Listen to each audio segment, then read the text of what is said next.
Hello everybody and welcome to The United Stand. We're live. We've got some very exciting team news potentially coming in with Manchester United as well. It looks like we could be playing with a diamond midfield, which, look, that I've got to be honest, that really does excite me. I'm not going to say it doesn't. And it looks like Anthony Martial will start, which hopefully means that he didn't actually have much of an injury. Look, people are going to say, is this going to be Pogba and Rashford again? We know Martial had a knock. We know Martial missed the game on Thursday through injury. So look, is he 100% fit? Is there a risk there? If he picks up another injury, is Ollie a Wally again, as Rance would say? Look, I personally have got to be honest and say, I would have picked Martial today. I know we've risked it with Rashford and we lost him for 3 months, and I know we did the same with Pogba, but the enormity of today's game sort of takes precedent for me. We've got to win this game today. So this team here is not what I would have picked. I thought it was going to be a back five. This is a leaked Manchester United side. So we don't necessarily know that it is the team yet, but it has been leaked by a few people. And to be honest with you, Manchester United do have a lot of leaks. So it could well be the Manchester United side. And if it is, then it's a very, very, very attacking Manchester United side, isn't it? It's a team that really does capture the imagination in the sense that, you know, for Matic, McTominay and Fred and Bruno, obviously all in the same team. So that to me is encouraging, of course. We've got to win. We've got to win today. There's no three ways about it. We've got to go and win. There's nothing more I can say about that. There is a risk element with Martial, of course. Everton are a decent team. Chelsea dropped points yesterday. We've got to go and win. We've got to go and win.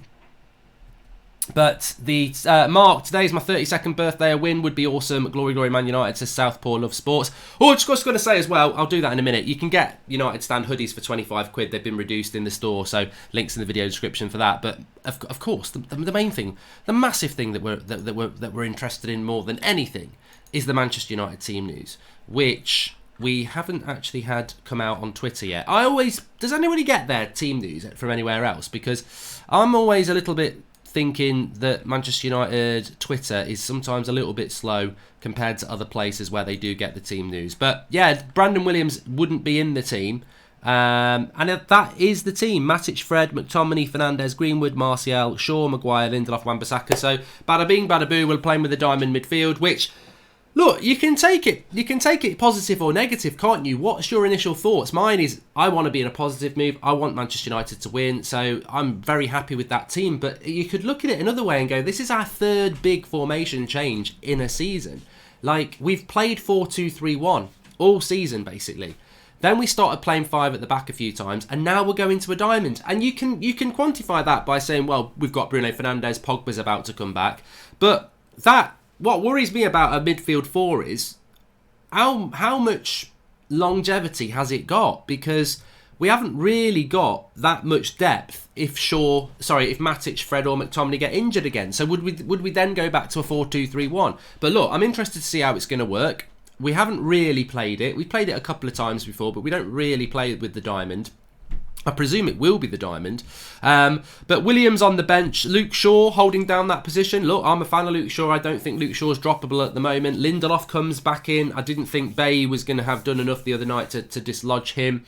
Obviously, Wan-Bissaka, De Gea. Martial does play. Greenwood starts. On the bench, you've got Romero, Bailly, Williams, Mata, Lingard, Andreas Pereira and Ighalo. So very experienced bench, really, apart from Williams. You've got people like Mata, Ighalo, Eric Bailly, Lingard and Andreas Pereira. I mean, look, take it or leave it. We've basically got 3 number 10s on the midfield, on the bench, haven't we? But I'm happy with that team, and I think that it does give me...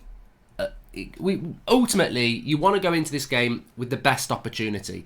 There is no excuses today. There is, this is the team that's been doing well. We haven't got an injury to the team that's been doing well. We've got McTominay back, so let's go get it. In relation to Everton's team, Pickford in goal, Keane and Holgate as the centre-backs, Coleman and Baines as the fullbacks, Andre Gomez and Davies as the midfield, Walcott and Sigurdsson, Richarlison and Calvert-Lewin. So Iwobi drops to the bench from last week, Yerry Mina drops to the bench from last week, Fabian Delph drops to the bench from last week, and obviously they've got Sidibe on the bench as well, Bernard and Keane. And I watched Everton last week, and to be honest with you, I think Ancelotti's been bang on there. Sidibe is it's a shame he's not playing, because defensively I think he's awful.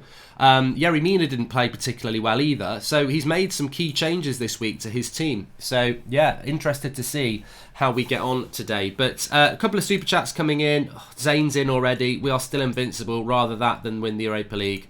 Yeah, mate, you're the only one who would rather win that. I mean, look, very, very quickly on the Invincibles, right? The reason people ridicule Arsenal fans about the Invincibles is you drew 30% of your games, hardly all conquering. It was 16 years ago and you still act like it was yesterday. And, bigger than anything, I'm old enough to know that that's not even your best Premier League Arsenal side. So, you know, I find it really boring, Arsenal fans talking about the Invincibles. Like, you know, a lot of you weren't even alive then. So, yeah, it's whatever. We're here to talk about Manchester United, and we're here to talk about a top 4 race, and that's what today is all about. Wolves and Spurs kicking off at the same time as us. We have an opportunity today to go a point behind Chelsea. That is what we've got to get out of the game today. I was talking to Flex. Follow us on Instagram. The link's in the video description. He'll be in Goodison Park with all the players warming up and all that lot. But we were talking about an hour before we went live on this, and basically said there is no result today that's not going to stir up emotion. A draw or a loss, and we'll be annoyed that we've let it slip again. A win, and we're right on the coattails of Chelsea in top 4, and even Leicester. You know, Leicester, I think today, and I did say this to Flex as well, and I'll say it to all you lot, there's no excuse today. I know going to Goodison Park's hard. I'm totally aware and respectful of the fact that this is a hard game, but where's your mentality at, lads? Like, you've had so many chances to get top 4, and you've blown most of them. Like, it's Everton. It's not going to Man City. You went to Chelsea and won a couple of weeks ago. You can't not go to Goodison Park and win. You've got an opportunity here. There can be no feeling sorry for yourself. Like, I would be in the dressing room now with Ollie and say, look, forget what happened last year when they beat us 4-0. Forget that it's a difficult place. That team I've put out, I believe, is better than Everton. That top 4 spot and Champions League football is there to go get. There is no excuse to draw or lose today. The opportunity's there. You've got to grab it. And that's what I would be saying to the players. I don't want a draw and I don't want a loss. And I respect Everton, but the opportunity is there. These players cannot let it slip. They've got to grab hold of it. Hi, Mark from South Africa. I'm excited to see how our season's end. We seem to be finally getting into a rhythm. I pray we can keep up the consistency, says Mervyn P. And also, you know, what I would say about the diamond midfield is it seems to be set up to sort of accommodate Paul Pogba, doesn't it, when he comes back? Ashley GR says, I welcome different formation, shows Ollie is tactically flexible. If it were Pep and it worked, people would be lauding him for it. Give him time, says Ashley GR. He's laughing. You know what I would say about that, Ashley? I'm just going to say this now.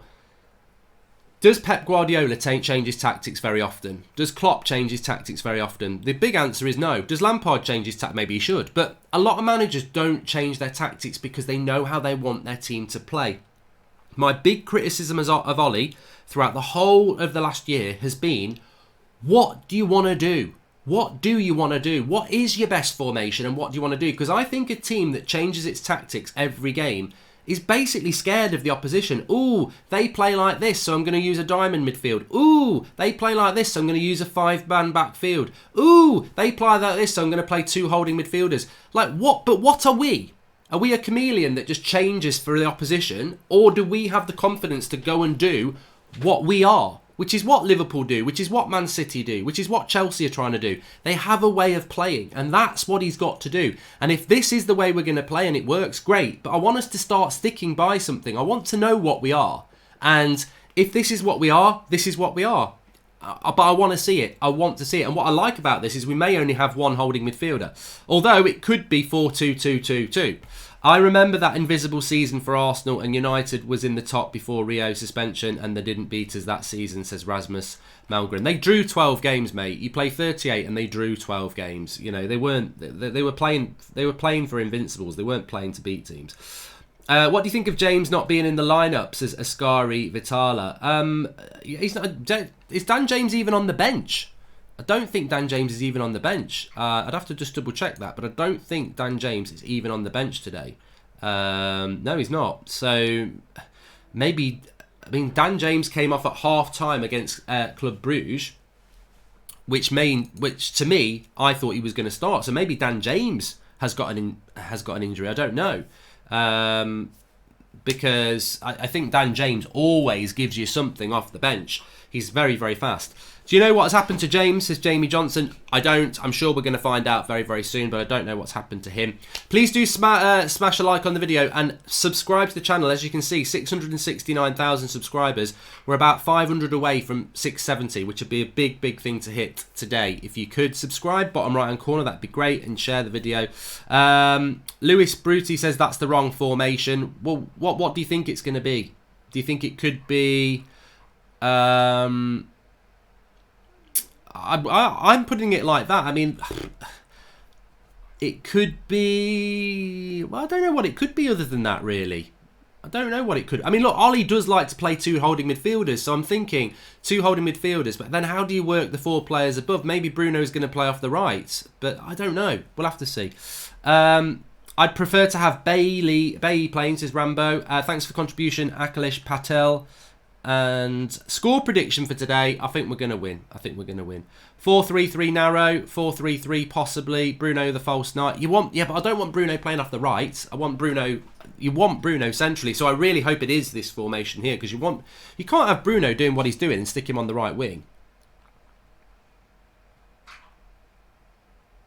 4-3-1-2. Well, that's sort of what we've got there, isn't it? I don't know. We'll see how it goes in the game, but what I would imagine is it will be quite fluid. And a big opportunity for Greenwood again. I mean, look, we've been live for 10 minutes and we've not really spoke about Mason Greenwood. And I think if we hadn't assigned Bruno Fernandes, we would be like, oh, Mason Greenwood's playing away at Everton. This is great. And it is great, but we've got other players to sort of lighten the load and lighten the pressure. So, yeah, I'm really happy about that as well. Bay should have started. Good team, though, says Danny James. What I'm happy with is there's no excuse today. I think if Martial was injured, we'd be like, oh, this is suddenly really hard. So, yeah, I'm very happy with the team. I'm very happy with the formation. I do agree with people who are saying, look, he's changed this formation again. What's he doing? I do agree with that. But ultimately, what if he stumbles on this and it works? Lingard on Pereira on the bench, No Chong and Gomez, says Soham Mukherjee. Well, I think that this rumour that Angel Gomez is signing a new contract is just a rumour. I mean, he's just not involved at all. It looks to me like he's going to go. RGTFC says, I'm very happy with the team because it's the closest to the first 3 months with one holding and two box-to-box and Bruno CAM. Turnaround if we play this consistently. Well, we're on the verge of a turnaround anyway, aren't we? I think that the result... I've always said, if we beat Everton today, then top four is there to be won. It very much is. And I had people saying to me last night, well, what are you on about? We've still got to play Spurs away, City at home, Sheffield United at home. Yeah, but you can't buy the momentum of confidence that we will have having beaten Chelsea away, Watford and Everton away. They're big. They're a big 9 points they are. So that's what we've got to do today. But I agree, I do totally have a fear, like a lot of people do, that this is typical United. We'll go and blow it today. Everton are a good team. Do Everton lose 2 games in a row? I don't know. We're about to find out. Smandar says, when you stick with one formation, teams figure you out until you have 5 or 6 world-class players to be able to play the same every week. That's a load of crap, mate. That is an absolute load of crap. I've never heard such a load of bollocks in my life. So you change your formation every week because you haven't got 5 or 6 world-class players. Maybe look through history, mate, of footballing sides that are successful. Not every team's got 5 or 6 world-class players. Sheffield United haven't got 5 or 6 world-class players, but they say they play the same formation every week where they split their centre-backs, they overload each side, and they've got one of the worst squads in the Premier League, but they're in the top 8. So pound for pound, Sheffield United are top of the league, and they play the same formation every week. So I think you're just trying to manipulate a situation there. And the reality is everybody's very happy with this team. Everybody's very positive. Everybody's very excited. But the bottom line is we've changed formation again. And I think most Manchester United fans want to see United playing a specific formation and a specific style of play. And hopefully this can become it. But we'll see. PMV Patrick, thanks for the contribution. Crimson Acolyte says, Ollie's trash, but this is the best formation for us. Our lack of natural wingers requires this. And before you talk about DJ being a winger, he's not. He's just someone who likes to run. Harsh. Well, if we bought Sancho in the summer, we won't be playing a diamond. So, again, what is the long-term vision? I don't know. United are looking at wingers. They're looking at Chiesa, apparently. They're definitely after Sancho. You can't play this formation with Sancho. So whatever happens today or between now and May, at some point he's got to stick with something, hasn't he? Because I don't think I've played football. A lot of you've played football at varying levels. It's not easy to change formation every week. Fluidity comes from consistency. If this is the formation, I'm really happy. Diversity is key. I do believe Pep and Lampard change their formation quite often. False 9 or 4-4-2 diamond. They don't really. And this must win. We drop points. We might end up 9th. We have 41 points from 5th to 12th. 5-point gap. Let's not talk about... It is crunch time, but let's not talk about... dropping points. I mean, I don't even want to look at the league today. I know it's quite tight below us, but if you look up, you've got to keep looking up. It's like being on a ladder, isn't it? Don't look down. You could be really, really high up. You look down, you start to panic and you just freeze. In fact, what a good analogy that is. Manchester United today, we're climbing a ladder really high up. And if we look down, we might get nervous and might not be able to climb up anymore. Might get scared of heights. We've got to look up and go, that's the next step. And that is beating Everton today. And I'm confident we're going to do it. I'm confident we're going to win today. It could be 2-1, it could be 3-1. But I'm confident we're going to win today. We could win 1-0. We could keep a clean sheet quite comfortably. So, yeah, I'm excited to see what we're going to do today. I'm happy with that team. I mean, the only thing I would say is that some managers just... get everything they can into a team. I remember the England side of the noughties, the golden generation. And, I actually think he should have picked Gerrard or Lampard, but he picked Gerrard, Lampard and Scholes. And it's like he'd get everybody into the team, even if it meant playing two of them out of position.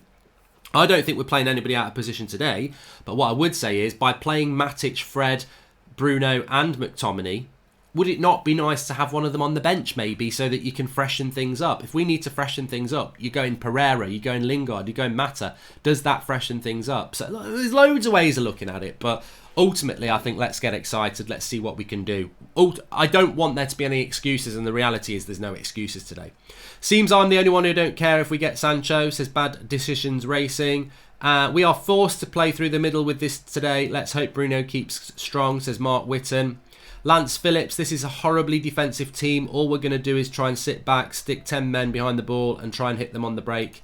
That's an interesting way to look at it, Lance Phillips. I hadn't really digested the team and the game enough to establish how that would work. But actually, you know what? Lance makes a good point, because if Wan-Bissaka and Luke Shaw don't provide width, they're going to be defensive. Obviously, Maguire and Lindelof will be defensive. Matic is a defensive player. Fred and McTominay are the key, really, because Bruno's an attacker, Martial's an attacker, and Greenwood's an attacker. McTominay and Fred, how much licence will they have to go forward? That will dictate how attacking we are today. If they sit back with Matic, it's a defensive lineup. If it's basically a back seven, isn't it? If they push forward, like they did against Bruges, then it becomes an attacking team. This is the team and formation Ollie's going to going for it, says Matty Conway. Well, as I said, it could be defensive, it could be attacking. We'll have to see. Harrison Dodd says a 2-1 win coming in. More control in the middle where we struggled to control the middle last season, says 08 Partic. Yeah, but you know what? Just because you've got 4 players playing centrally doesn't mean that you can control the midfield. You've still got to move the ball effectively, and that's something we definitely need to see from United. Do you know how long Anton will be out? Says Jenks1102. Anton? It's come on. Anto's playing, mate. He's up front.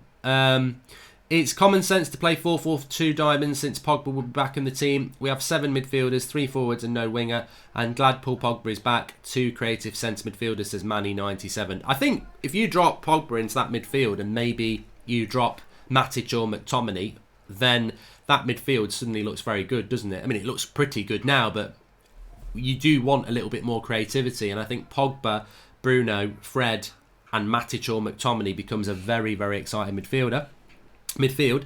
Christopher Danielson says, Mark, we've switched formation 14 times in all competition. Maybe it's due to a lack of trust in our wingers, injuries, opponents. It seems for the future he wants the 4-2-3-1. Thought on that formation? I think Christopher, the formation that Ollie really, if you were a gambling person, right, let me ask this in the live comments. What do you think Ollie at this moment in time is his chosen formation? What do you think it is? Now, for me, I do agree with Christopher. I think it's 4-2-3-1 because that's what he started the season with, and it's the one that he does go back to quite a lot. Like we did it against Watford last week. We did it at the start of the season, 4-2-3-1. But I also agree that maybe it's because we don't have the width that we can't do the 4-2-3-1 because we don't have a lot of depth up front. So I agree. I think maybe we have had to...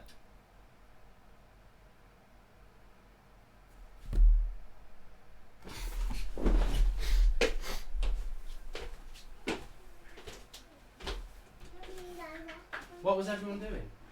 I've just had a power cut in there.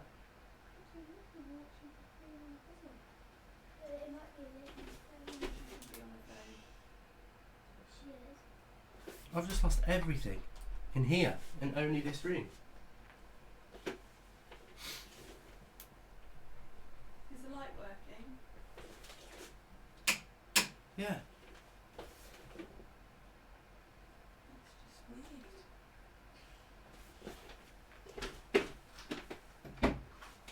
That's working. Did you knock a lead out? Those lights weren't on a minute ago. No, it's all come back now. Yeah, because you just knocked the plug out, didn't you? No, it went before. No. I mean, when you came in here, your lights weren't on, and then you pushed the plug and it all... Yeah.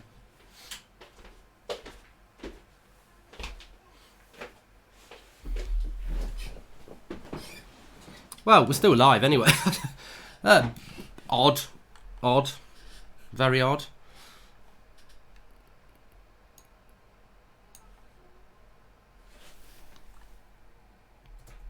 I'm still live, which is great. Yeah, I don't know what happened there. Like, the TV went off, the lights went off, my webcam went off, but everything else in the house was fine. And actually, I think it's the extension lead had just come out of the plug for some reason. So we're back. That was good. I was like, oh no, please. Not now. But technical glitches, right, says 6 string. But this is a false 4-3-3 false 9, says somebody there. And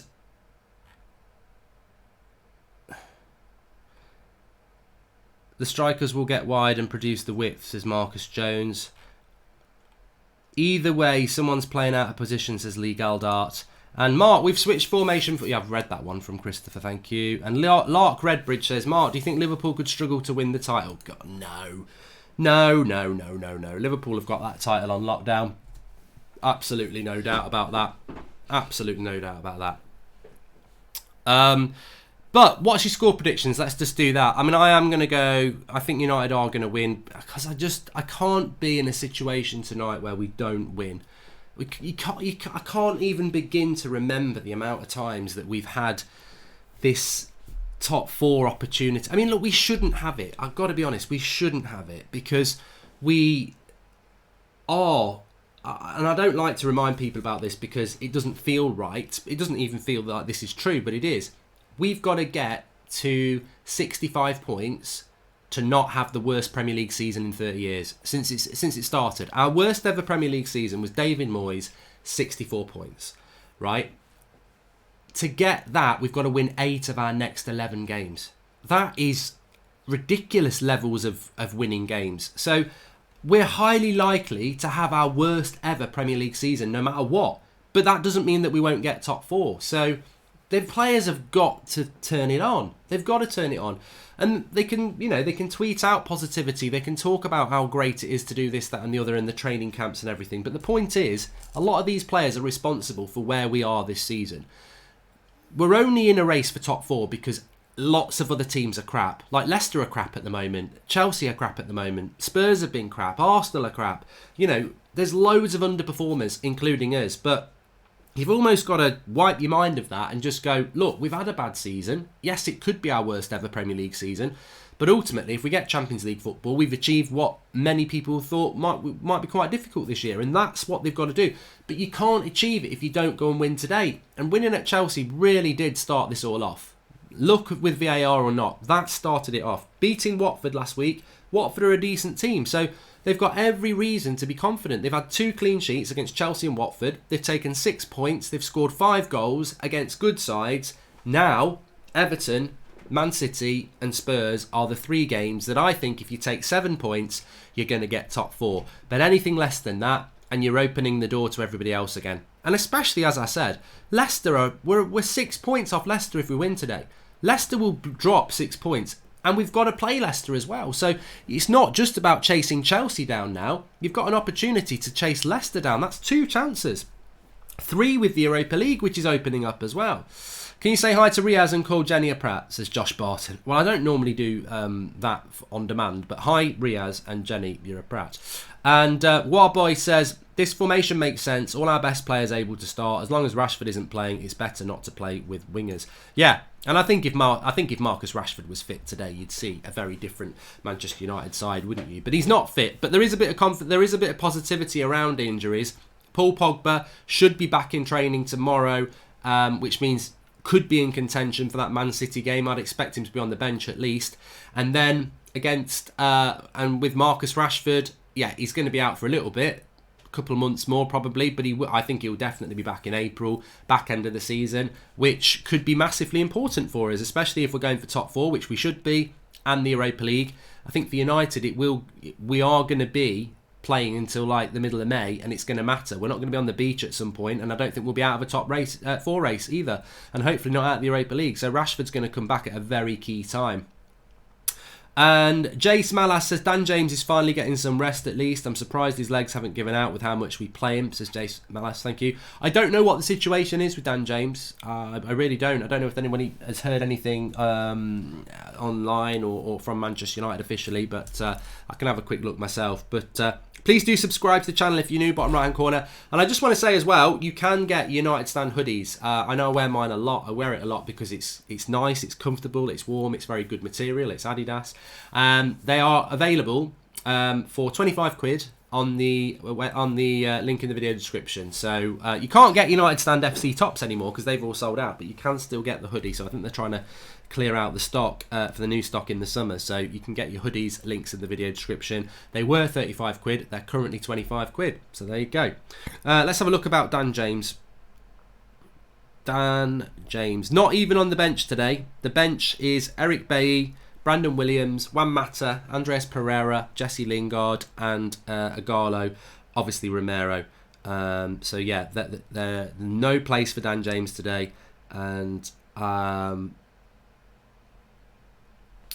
Manchester United, no, nothing about it. I think he might be injured.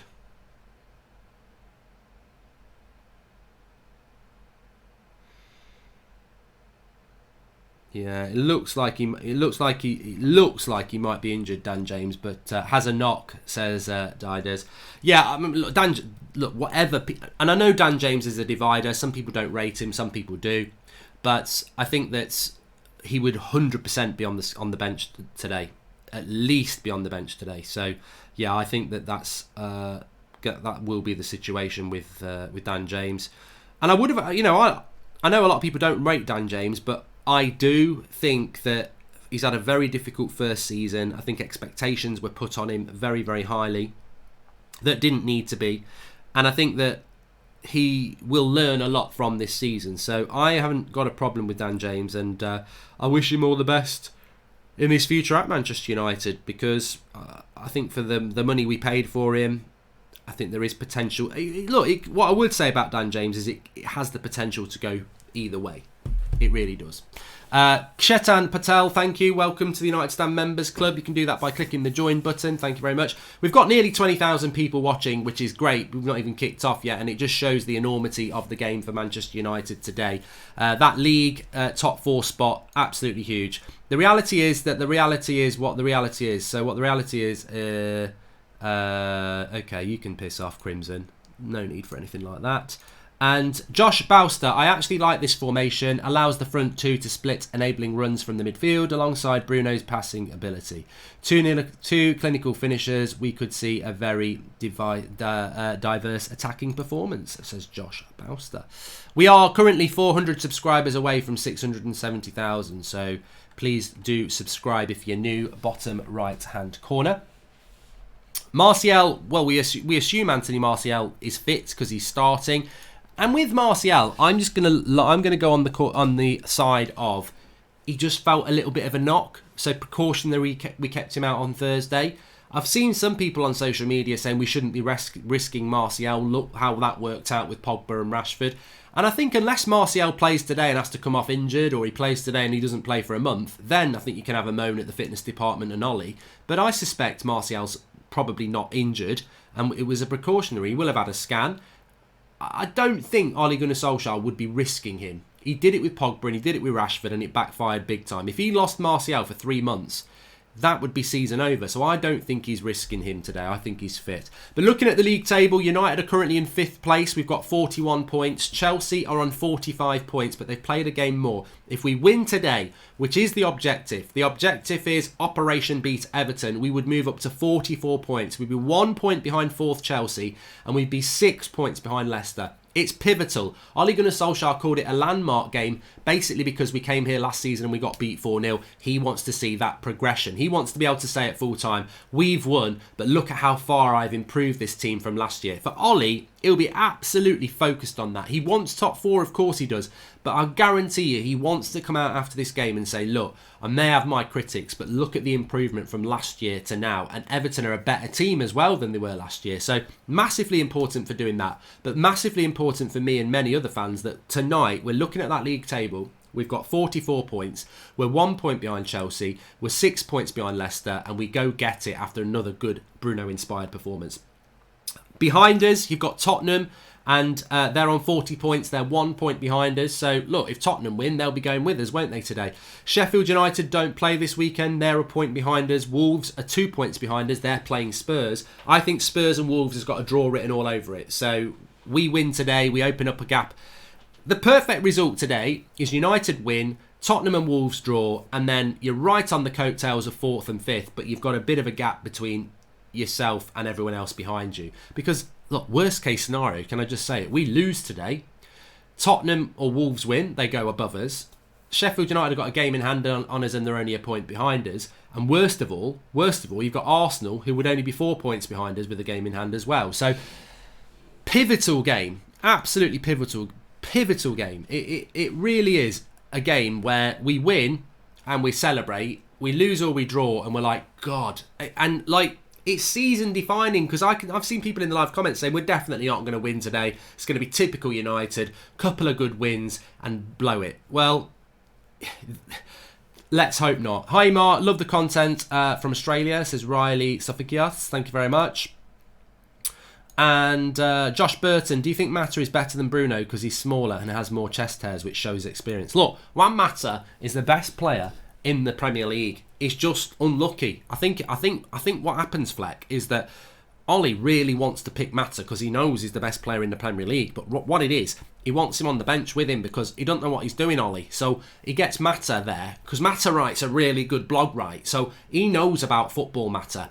And listen here, what he does, he doesn't pick Mata as much because he's scared to pick Mata because in the match he might want some advice. So that's why Juan Mata's always on the bench. He's the best player in the league. He should start every game, but he's so important to Ollie to talk to him and tell him what to do on the side. That's why I don't pick him, Fleck. But yeah, Juan Mata's superb. And Matic. Hi Mark, love that you've done that one. Right, yeah. I mean, look, we have got to win today. We've got to absolutely win. Hey from Sydney, Mark. The show will go on until 2 in the morning, says Coral Haynes.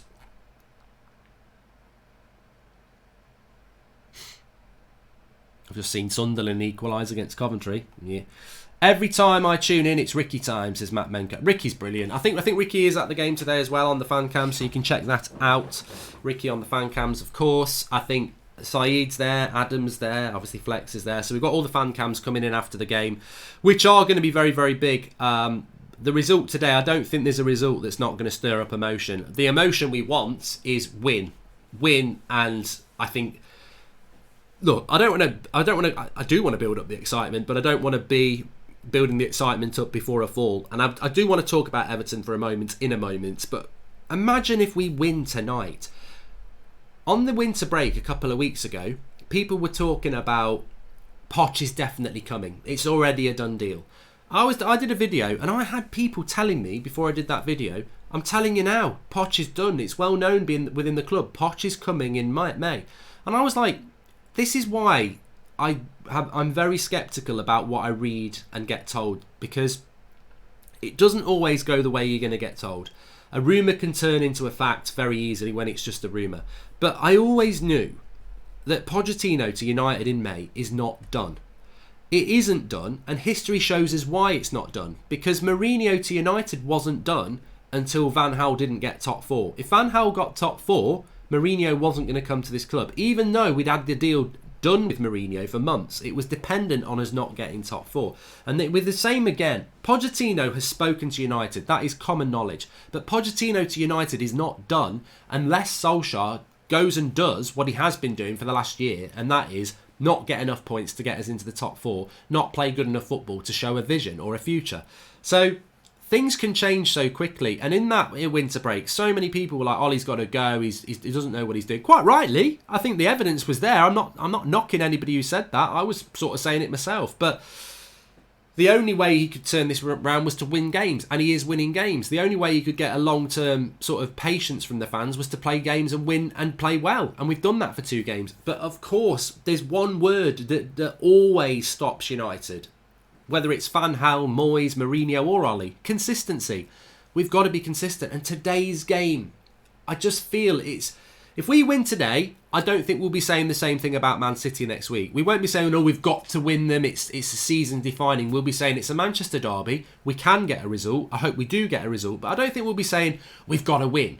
I don't feel like the Man City game's like that, even though it's the bigger game. This Everton game, this is the one. This is the one where we're all like, if we don't win today, nothing's changed. We've got to win. Win badly, but win. We've got to win. Got a lot of love for this channel. Hope you do bits, says Ashley GR. Thanks, pal. And hopefully these are the games that show the rest of the league why Bruno is top class. Would prefer Bay to play to deal with Calvert-Lewin. Come on, says Jack Webb. And Moxie says, Arsenal fans on Twitter are almost unbearable right now. Might need a break from the socials. So pleased with their gold trophy. Well, this is why we can't lose today as well, because it would be like Arsenal winning the league this weekend. They're absolutely crap, but they've won the Invincible Cup again. And if we lose, and they win their game in hand, they're a point behind us. So we've got to be very careful. Watching from the States, says Jonathan Nesbitt. Feels like it's been Martial mind games on this injury. Tony for the double. Come on, you Reds. I definitely fancy Martial to score today. Henry Vargas and Josh Barton, welcome to the United Stand Members Club. Thank you for joining there. We've got nearly 20,000 people watching. We've just got over 19,000 now. So 2 things, please. 1, please subscribe to the channel if you're new. We're trying to get up to 670,000 subscribers today. We're about 400 away. Bottom right-hand corner to do that. And if you have subscribed, please share the video. You can share it on Twitter and Facebook by clicking the share button. You can share it onto your socials of Twitter and Facebook, which means new people will watch, and we'll get to 20,000 watching, which would be great before kickoff. We don't often do that. Let me talk to you about Everton then, because we have been a little bit focused on ourselves, but it is the United stand, so there's nothing wrong with that. What I want to say about Everton is, and I'm not standing up out of respect, I'm just going to stretch my back a little bit here as we get closer to the game time. I normally take myself off camera for this, but it really is, if you've got lower back pain, very important. The dance isn't. But with Everton, under Ancelotti, I've got to say, I watched them against Liverpool in the Cup, when Liverpool put their reserves out and Everton put their first team out, and I was like, Ancelotti's got a lot of work to do. And I think what Ancelotti has done at Everton, I actually would have liked him at United, you know. I would have took him at United. Even at points this season, I would have took him at United. So he's a good coach. Yeah, he's getting a bit older now, but Ancelotti's a very good coach. And I think he's starting to show to Everton now his quality of coaching. Look, he hasn't got the quality of squad. He's come in to that team. The summer will be big for Ancelotti, but they are good. Richarlison and Calvert-Lewin have got a lot of goals. Their work ethic with Everton has always been good, but they have got players that can cause a problem. I'm surprised he's picked Walcott today. I don't rate Walcott. I actually think Iwobi's more effective. But Sigurdsson he's got good technique and he's a grafter. And I think that Andre Gomez being back for them, he is a metronome. His passing and his dictation of play. Tom Davies is very, very busy as well. So the midfield battle is going to be interesting. Richarlison and Calvert-Lewin are decent players. But I think Ollie's trying to get hold of that midfield today. And I think that's where the game will be won and lost. And I think that United do need to get 3 points. How do you think United would have done if there was no winter break like previous years? Huge game today. Come on, United, says Connor Head. Well, everybody's got the winter break, haven't they? And I think everybody was tired, but we'd played a ridiculous amount of games, so it came at the right time. I think for Liverpool, it came at the wrong time. I think Liverpool have lost a bit of momentum because of it, because they were doing so well before, but for us, we needed it. What's wrong with Bailly, says Brashish. He's on the bench, mate. He just prefers Lindelof. Yeah, that's what's wrong. That's what's wrong with him. Nothing much. Welcome to Georgie Best, latest member of the United Stand Members Club, and Mikael Palicio. Welcome, lads. Hello, Mark. What are your thoughts on Ighalo? I personally like him because although he's not the best, he still shows he's all for the badge, says Seth. I mean, look, no, I'm not gonna jump on that and say yeah, you're right. I do like Ighalo. I don't think we've seen the best of Ighalo yet. I don't think he looks totally fit for me. So we don't really know how good he is. But he's come in and we needed somebody to come in and do a job. I like that Matic and McTominay are both playing for the 6'4" height in the midfield to win more aerial duels versus Calvert-Lewin and Richarlison, says Who AA. James Smith, what are your thoughts on Lindelof starting ahead of Bay? Who would you prefer? Well, I got quite angry about it last week, James, because I thought Eric Bailly against Chelsea was absolutely brilliant, and that's the game that's really kicked this all off. Chelsea away is a very difficult game, and Eric Bailly was superb in that game. So I thought against Watford, he's got to play, and he went with Lindelof, and Lindelof did well against Watford. Bailly played against Bruges. Bruges were down to 10 men. They didn't pose any attacking options, so realistically, Bailly couldn't really have the game he needed to say, look, pick me. So I knew Lindelof would play today. I'm not massively bothered about it. I've got no problem with Lindelof, but I do prefer Eric Bailly because, especially against someone like Everton who've got a bit of mobility with Calvert-Lewin and Richarlison, I think Lindelof and Maguire's problem is a lack of pace, and Eric would have given us that, but hopefully that won't be a problem today. Only 5 players from today's squad played last year versus Everton away. Thoughts, says Tim Z35. Well, yeah, the team that played against Everton last year was De Gea in goal, Dalot was right back, Shaw, Dalot was left back. I can't remember who was right back, but it was Jones and Smalling centre backs. I don't think Shaw played. I think Dalot played at left back, and maybe Valencia played at right back. I'm not sure. Maybe it was Luke Shaw at left back, but Dalot definitely played at full back. Welcome to Seth, latest known member of the United Stand Members Club. Pogba played, Matic played, Fred played, Lukaku played, Martial played, and Rashford played. So 2 of the players aren't playing for injury. Dalot is still at the team. What are your thoughts on the Grealish deal being... And Lindelof played at full-back. Lindelof played right-back and Dalot played left-back. So Lindelof played as well. What are your thoughts on the Grealish deal being closed with a reported 150 grand a week deal? And where do you see him playing part of a midfield 3, says Salah Ahmed? Look, I would love to get Grealish and I would love Pogba to stay.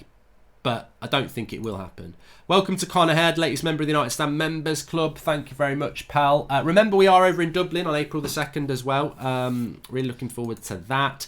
Jordan Such is in the house. Hello, Jordan. He says, Chelsea have lost 2 fewer games than Brighton. If these players really want to be in Europe's Premier competition next season, these are the games we need to win. Regardless of if Ollie's good enough, these players shouldn't get a free ride. It's a must-win today. I totally agree with you. And welcome to Jay, latest member of the United Stand Members Club. And Jordan, I think you replicate what a lot of United fans are feeling, which is we've got to win today. I think the season's gone so wrong in so many ways that we can't sit there tonight and go a draw's a good result. Even if it is a good game and a fair result, a draw isn't. As I said last night, we could see a 3-3 draw, a brilliant game where both teams deserve it. They get all applauded off, and it's one of the best games the Premier League has ever seen, and it's a 3-3 draw. Forget it. Put it in the bin. I don't want it. I would rather Everton dominate us and we score a 1-0 goal off Harry Maguire's arse, and we don't deserve it. Because the 3 points, Jordan's right, the 3 points at this point are way more important than the result. Thomas Harley, than the performance. Thomas Harley Blake says, Mark, which United player would suffer the most in the modern era following the recent introduction of VAR? Thanks again for all the hard work. I think Chris Smalling would have struggled this year, to be honest. And Martin Ponquist, welcome, latest member of the United Stand Members Club. So we're getting very, very close to kick-off. Happy to see that a lot of people in the comments agree that we are looking at, hopefully we're looking at a Manchester United win. A lot of people are going with that. I'm not underestimating Everton. I go back to what I said in the preview. Everton, very, very, very, very difficult side to beat at Goodison Park. No matter what they're doing, Goodison Park's always a difficult place to go and win. We've got not bad records there. Mourinho did it actually in his last season, his last full season.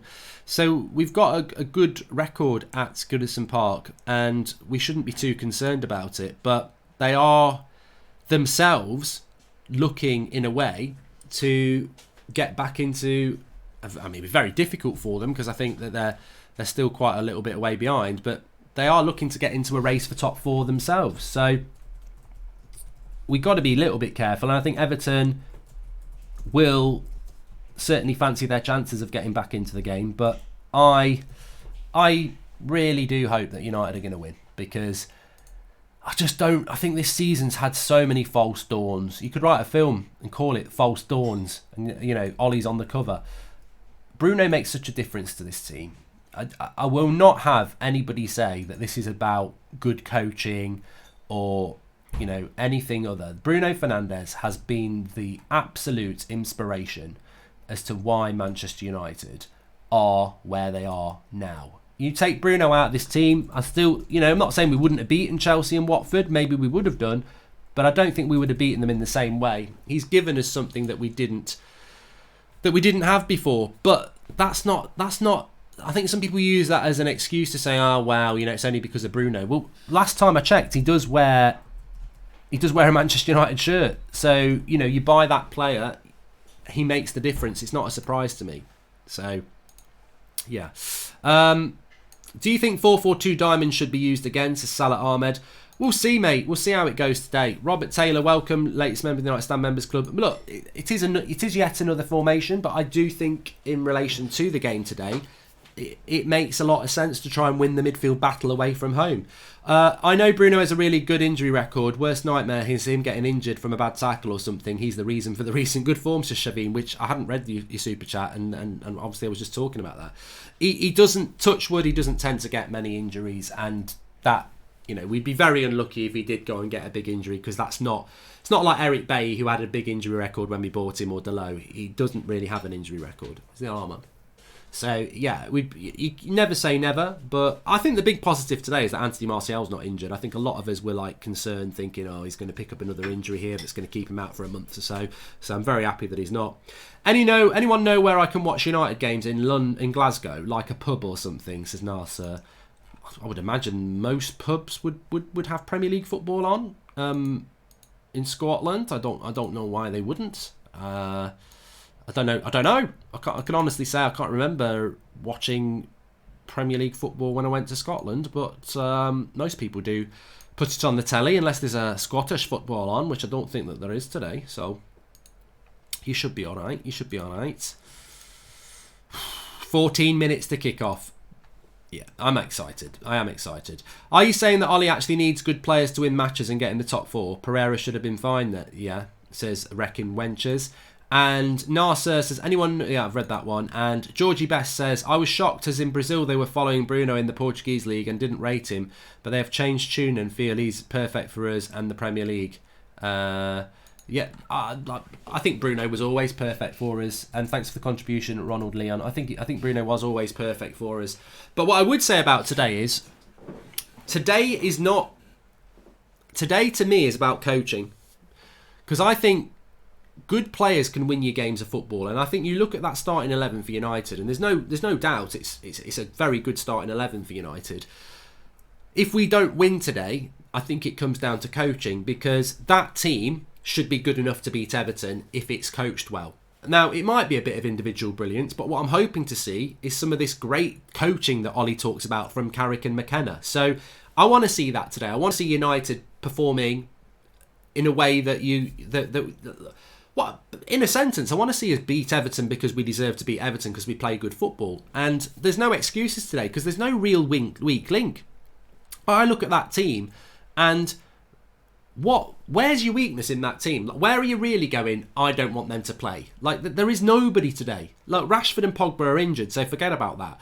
Lindelof over Bailly, I think people would like that, but I don't think it's a demand. It's not like Phil Jones is playing. Like, Lindelof is decent. So Matic in the past, I'd be like, oh, bloody hell, Matic is playing. But I've got to be honest, Matic over the last month has been crucial for us. So he's been in form. So the team today is more than good enough to win this game if it's coached well, and I think it will come down that today. Unless it's 0-0 and Bruno in the last minute just produces a bit of individual brilliance and we win it, and you just go, Bruno's amazing. But I think if we coach well today, we will win, and I think that's why again for Ollie it's such a landmark game, because he said this team, basically won't lose like it did last year. Would you have Sarr or Forsberg on the right wing if not Sancho? Says Salah Ahmed. I don't rate Forsberg. I would like Sarr because he's got what I think United need: directness and pace. I think that's going to be really important.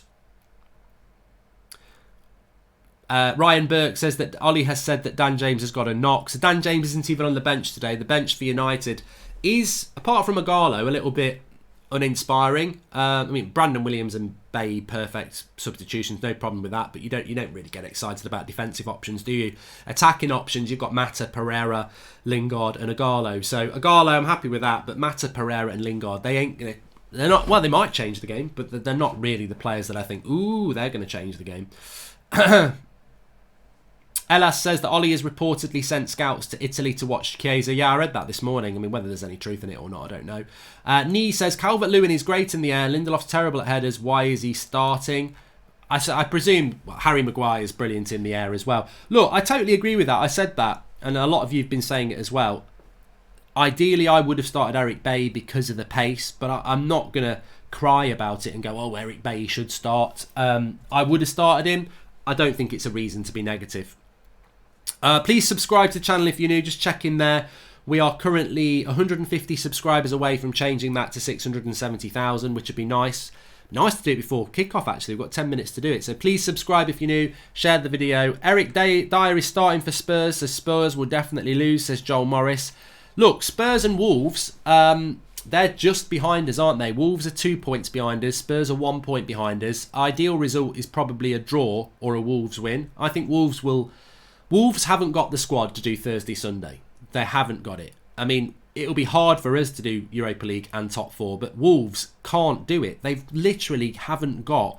If they lose Jimenez or they lose a Ruben Neves or they lose a Jota or a Traore, they're screwed. They've got no depth. So Wolves winning today wouldn't be a bad thing. I think Spurs winning today would concern me a little bit because they've been so bad. They're going out of Europe and they could focus on the Premier League. Bruno scores first. United win 3-1 with $250 off $2, says Sean Atwood. Bada bing, bada boom. Bada bing, bada boom. Do I think there's any chance of... Well, I'll ask that. Does anybody here... Zane isn't here. He's still crying from Thursday. He was here, Gareth J. And Jordan says, my score prediction is it will either be 1-1 or we will win 2-1. I don't want a draw today. A draw is better than a loss today because it still keeps us in it. But I'll be just so annoyed if we draw because it's such a dropped opportunity. And how many of those are you going to drop? You've got to go and win. Got to go and win today. So much so, I think if this is my mindset today, and I think it should be United. If it's a really hard game and it's last 10 minutes and it's 1-1, do you shut up shop and take the point? Now, we'll see if that scenario develops. But if this was 1-1, last 10 minutes to go, hard game, I would still go for the win. I think those difference in 2 points are going to be so much bigger. Wish we'd got Tierney, says Eden Shaw. Why is Gomez or Chong not on the bench instead of Lingard or Pereira? They have had enough chances, so about time to give Gomez Chong a decent run, says Saleh Ahmed. I think a lot of people would agree with you on that. James has got a knock. Liam Adams, so he's not playing today. Not even on the bench today, sorry. Always go for the win, says Bazak official. Well, we haven't always done that over the last 6 years. I'm not even including Ollie in that. I mean, how many times would Mourinho leave it? So we haven't always gone for the win. Spurs nothing without Kane, says A. And can you hear the drums, says Jens Borval. And this could be so risky with Martial. What if it turns out to be a bad thing and we lose anyway, and then we can only have Greenwood for a while, says David Hunt. Yeah, so I think a lot of people, even last night, Manchester Evening News were saying that Anthony Martial was not part of the squad, and then this morning we saw that he was. So on that, I'm just going to go along the rules that Anthony Martial is fit, and I think if you go down that rule, then that's the right thing. I would be very, very, very, very, very surprised if Ole Gunnar Solskjaer has risked Anthony Martial in a game of this magnitude with the possibility that he could lose him for 3 or 4 weeks. I don't think that's the case. Are you happy with the formation? I certainly am, says Jagan G.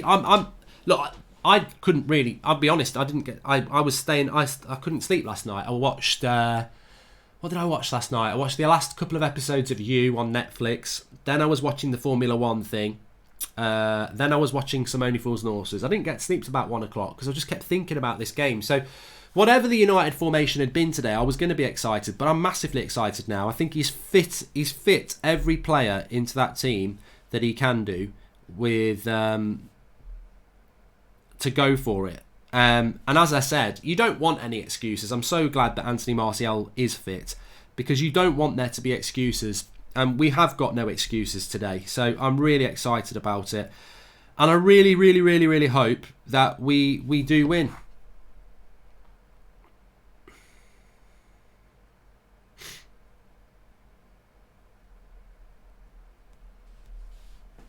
Pogba or Bruno on the free kicks after Paul Pogba is back, says Darshan Singhvi.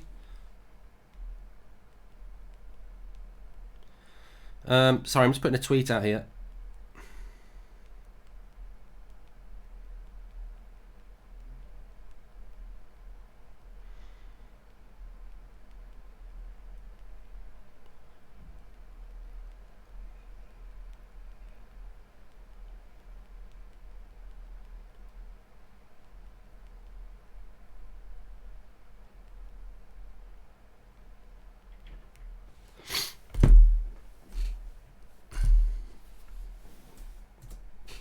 Right, we are 5 minutes away from kick-off.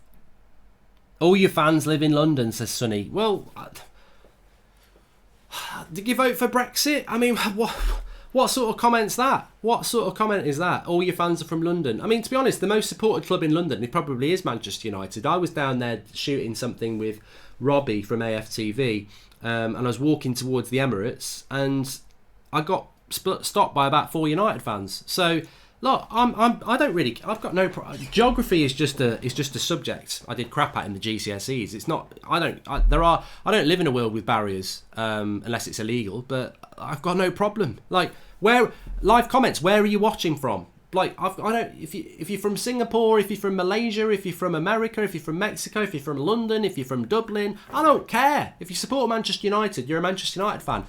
This idiocy of, you've got more fans in London than you've got from Manchester. What are you then? Like, what are you, you bigot? Like, it's just such a non-comment. Like, what we're meant to do? I'm so disappointed that you've said I'm from Nottingham and I support Manchester. So bloody what? So what? What are the thoughts on the Yotta to United rumours? Says Salah Ahmed. Got no idea. Didn't even know it was a rumour. And Joel Morris says, Bruno is the best signing United made in years. How come no other teams in Europe were in for him? You know what, Joel? I'll tell you a little story before we start because we're really close to kick-off. Manchester United didn't want Bruno Fernandes last summer. They let the world know. They didn't want him. They did, but they backed out. They backed out because they didn't want to pay the money, and they made it known that they weren't really in for him when then they were, and they made it known that they had concerns about him, and etc. We all know that. We were all there. Coming into January, Manchester United wanted to sign Erling Haaland. That was the only signing they were going to make. Then Pogba and McTominay relapsed and were out. They both came back from injury in December. They both relapsed. They were both going to be out until February, and United had to go and buy a midfielder. They weren't going to sign Bruno Fernandes in January. If Pogba and McTominay had stayed fit, they weren't going to sign him. So if we hadn't signed him in January, people say, oh, we would have got him in the summer. But teams wanted Bruno Fernandes in the summer, but couldn't get him because of the financial fair play year not ending till the end of June. So we might not have got Bruno Fernandes in the summer, and we may never have seen Bruno Fernandes in a Manchester United shirt if Pogba and McTominay hadn't got injured. Football's full of all this stuff. Roy Keane nearly signed for Blackburn. He'd agreed to sign for Blackburn and Kenny Dalglish. United changed his mind. So, look, these things happen. But Bruno Fernandes was not coming to Manchester United in January if Pogba and McTominay hadn't really relapsed and been out for 2 months. Can't wait for the next chart show from Australia, says Braden. I'm loving doing the chart show. Absolutely loving doing it. Jordan Such says, we can't afford more drop points simply because games are running out. 4 points behind in an inconsistent Chelsea ain't massive, but like I say, games are running out. If we go on a run like the end of last season, this team winning, we will get top 4. And PMV Patrick, black pants for United today. Love it, love it, love it. I'm not actually wearing black pants today. I'm wearing grey. Which always is good because I can combine it with a back stretch. But Ian Fonseca says, I think in this formation it allows Fred and McSauce to play higher and be more involved. Matic would be sitting quite deep, assuming our fullbacks will be playing higher, providing the width. Thank you for that, Ian Fonseca. Remember, if you want to get yourself one of these United Stand hoodies, they are really, really good quality. They were 35 quid. They're now 25 quid. Link is in the video description. You'll live in it. You'll live in it. Anyway, we're about to live this reality. Manchester United against Everton. Ollie's sat there doing the Goldbridge pose again, which is crossed legs with your hand on your knee. If you could see me, I do it a lot. But we're about to kick off here. Just waiting for the referee to start it. He's probably waiting for the TV cameras. And we're off. Manchester United versus Everton. How is this going to go? We are expecting a Manchester United win, aren't we? We are expecting a Manchester United win. Let's see if we can get it. Everton up on the United's far left-hand side at the moment. But Harry Maguire will clear that. It's a good pass out by Harry Maguire, but Bruno doesn't quite hold on to it. And Luke Shaw with a really good tackle on Coleman there. And I tell you what, it's a fast, frenetic start, which is exactly what you're going to expect. Everton are a very energetic side. And I think we're in for a cracker. Someone call Robbie Coltrane, because we're in for a cracker. If you know, you know. And is Bruno the most important signing United have made since Sir Alex Ferguson went to Salah Ahmed? Well, he could be. There's a foul here that's gone in, and the referee says it's not even a foul on Lindelof, so that's quite a good thing, because when you see somebody rolling around like that, you do get a little bit worried. And it's Richarlison, and this could be bad news for Richarlison, but good news for Manchester United. As we see it there, Lindelof goes in. I think he's just kicked him on the knee. There's definitely no prospect of it being a foul or anything like that. So he followed through a little bit, and Richarlison's up. He just kicked him on the knee. I was thinking, it's funny, isn't it? It's a bit like Delafeu last night. I mean, if Richarlison had to go off because he's injured, it would help Manchester United massively, of course. But you don't want to wish injury on a player. And it was a fair tackle by Lindelof. He just caught him a little bit. So bit of a frenetic first minute there, but the ball was kicked out. It's now back on the pitch. Richarlison's not injured. And Harry Maguire booting it out. No, he's not booted it out. It's stayed in, and then there's an offside there. So just got to settle into this game quickly. The funny thing is, you spend all week talking about the football, don't you? And you even in that last hour there, we're talking about how it's all going to work, this, that, and the other. But the minute the game kicks off, the reality bites, isn't it? That it's not going to be a comfortable 4 or 5-0 win. I hope it is, but, you know, the reality does kick in. And, yeah, let's have a look. I'm trying to keep an eye on how we're playing. Matic is... It is a diamond. It is a diamond. Matic is sitting on his own in front of the back four. McTominay is to the right and Fred is to the left. And then Bruno's at the head of that. So it definitely is a diamond. You can see how it is represented as a diamond. Oh, my life! Oh, my good God! What are you doing, David De Gea? What a prat! I can't believe it, Dave. What has he done? What has he done? I can't believe what he has done there. Oh, my life. All the composure of Stevie Wonder. He's just got to boot it. He's just got to kick the ball forward. And he's kicked it against Calvert-Lewin. And it's gone in. It's just... Oh, I can't even believe this. So De Gea's got it. He's got it. He's ready to kick it. He kicks it long. It hits Calvert-Lewin's foot and goes straight in the goal. It's just ridiculous. Oh, Dave. Not Dave. Not Dave. I can't believe it. That is the jammy. I remember Dwight York doing this against Chelsea years ago. I was actually at that game. Early noughties. Oh, what a prat, Dave. It's totally on De Gea. There's no... Oh... Well, we've just basically given... It's like starting a game and giving a team a lead. Reset, and go again.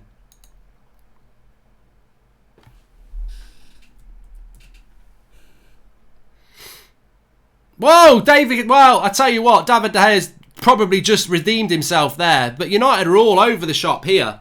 It should have been 2-0. We're defending like a bunch of prats. This is a joke. A long ball over the top again. We keep getting caught out by the long ball over the top. And Calvert-Lewin's just sprinting away from Lindelof. Shoots for the bottom corner. It's going in the bottom corner and De Gea makes a world-class save. So from prat to hero in a sense. Now we will see if Ollie was right about mentality, says Jack Brown, 852. De Gea has just... Ridiculous start. Ridiculous start for Manchester United. De Gea basically gives them a 1-0 lead. Calvert-Lewin should make it 2-0. De Gea makes a world-class save. It's 1-0 to Everton, but United... Ollie, has he given it the kiss of death? My team's not going to get beat 4 or 5-0 at the moment. We could have been 2-0 down after no time. We need to get some grip here. We have learned from last season, says Jordan Such. Yeah, look, United need to settle quickly because at the moment this is absolutely ridiculous defending. A long ball over the top causing us problems. Could have been 2-0. De Gea making an error. Free kick on Matic there, but Everton will be over the moon with the start. I don't even know what to think. I don't even know what to think.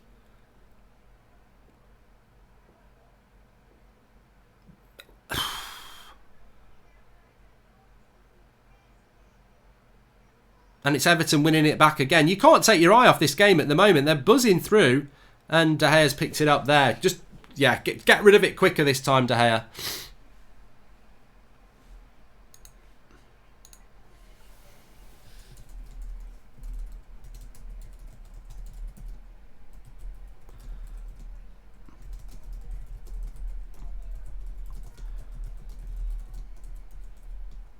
United! Matic! On the bar! Oh!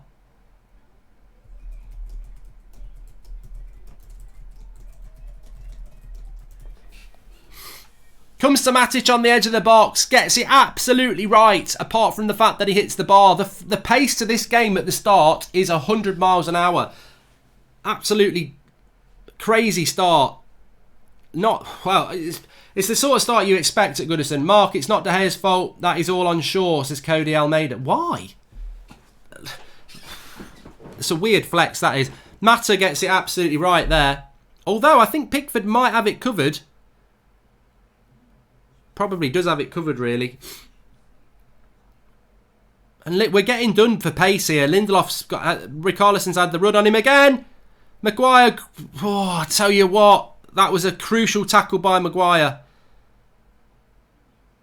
United have just got to battle this out at the moment. 1-0. Could have been 2-0 again. They're catching us every time. And Bruges did this as well. It's just a slide rule pass into space. And Maguire and Lindelof are getting exactly why Everybody who said, I'd like Eric Bailly to start, this is why. Because Lindelof and Maguire, they're not quick enough. And Everton have done their homework and they are playing the ball into the gaps in the ground for Calvert-Lewin and Richarlison to run onto, and Lindelof and Maguire just haven't got the pace to deal with it.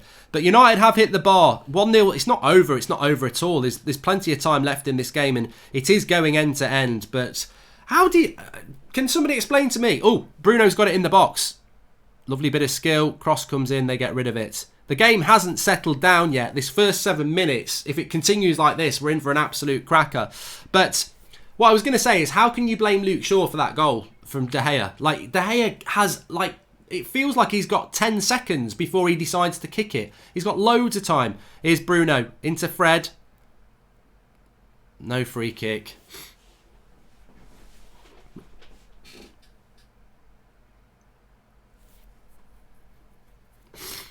I tell you what, Greenwood and Martial not been in the game at all yet, because what they're doing is they're playing very wide as the front two. Electric Warrior says get Bay on straight away, which I think actually tactically probably wouldn't be such a bad idea. I'm hearing Pogba at fault for the goal, says Graham Souness, says Ali Paz, and Bay should be playing with his pace, says Jacob. Not picking Bay at the moment is a massive, massive mistake. But looking at that De Gea mistake there, he's got all the time in the world. It was De Gea's fault. 100% De Gea's fault. But straight after it, he's made an absolutely world-class save. Oh, Martial there, just got the pass wrong. There's goals in this game, though. United just need to keep the tempo up. I don't think, to be fair to United, I think they don't look like their heads have dropped here. They look like they're focused, and we've just got to keep our heads, get the next goal. Next goal's crucial for United, get back.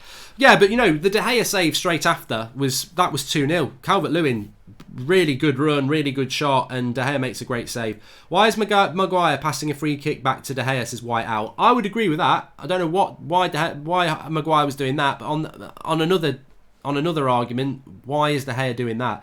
Alan Lee, we've never used the diamonds at all this season, and all of a sudden we're playing this formation in such a crucial game, says Alan Lee. United, though, Luke Shaw into Martial. Oh, just goes wide.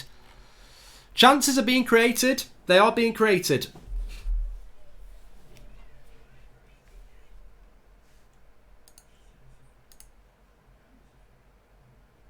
They scored first against Arsenal, says Callum Roberts. Yeah, Everton at the back are vulnerable.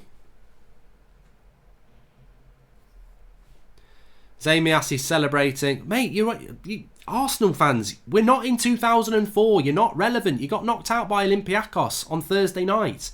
Celebrating us losing to Everton, it really doesn't wash. I still think we can win this game. I still think we can win the game because I think the game is so fast-paced. There's going to be a lot of chances. It's not us. You feel like something's going to happen every minute. You feel like it could be like 3-3. It's that sort of game. And Everton are certainly a team that does do that. It's not it just doesn't feel like, oh, they're going to keep... We're going to struggle to score. He says. Strong by Wan-Bissaka on Leighton Baines there. Hit it, Matic. Good shot. Oh, Matic could have had 2 goals in this game. He's had Matic, I told you, Fleck. He's absolutely brilliant. He's had a shot there. Pickford had to palm it out. He wanted that to be dropping into the path of a Martial or a Bruno, but it's found safety. But United, with Fred and McTominay are bombing on as well. We spoke about that before the game. This formation is definitely the diamonds that we spoke about, but McTominay and Fred are getting forward. So we are playing on the front foot. We thought it could be quite a defensive one, but it's not. Corner to United here. Maguire. This is your chance. Matic caught that absolutely beautifully as well. Good save by Pickford. And it's Bruno on the corner. We've seen this happen away before. Bruno, not such a good cross. Edge of the box though. Fred wants a handball. He wants a handball. Be interesting on VAR with that. We could do with VAR. And there's a free kick for a handball on Martial. But not for the Everton one. Let's have a look back at this. That was a handball, says RML.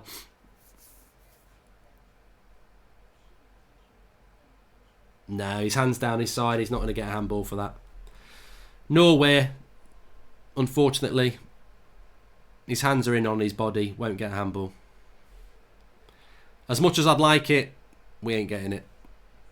So 12 minutes gone. The pace of it, the start to this game has been massive.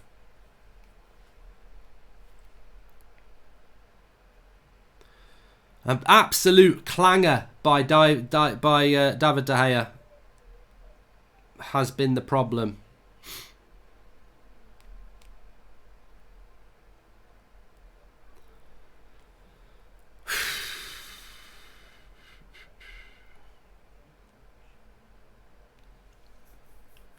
But United actually have come into the game quite well.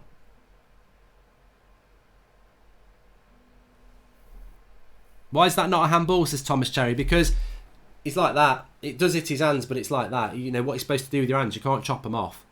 It's not natural.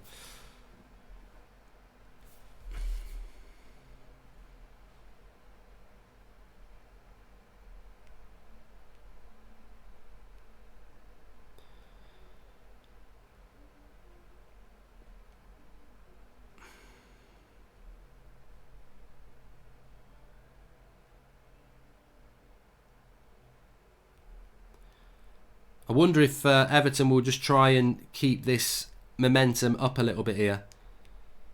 Or whether they'll just sit back and let us get at it. Hit us on the break a little bit. They've got that 1-0. But they're on the attack here. Cut back. Maguire. What's he doing? Gets away with it a little bit. Luke Shaw just calmly knocks it out to Bruno, who's playing on that left-hand side at the moment. He's gone long. He's got the ability to play that sort of pass, Bruno, but Martial's never getting near it. So...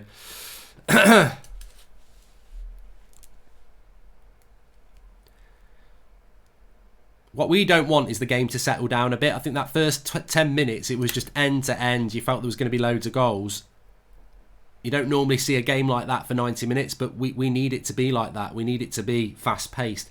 It's going to be one of these days, Mark, says Brian Murphy. I think if we get the next... Momentum is about goals, isn't it? If we get the next goal, we've got the momentum. Henderson next season, by De Gea, liability, says Callum Sangster. I don't. I just think it's one of them. I think it's one of those, to be honest. I will say I haven't seen us string decent passes together like we have been doing today. Very entertaining United side, says Jace Malice. See, bit of positivity in there.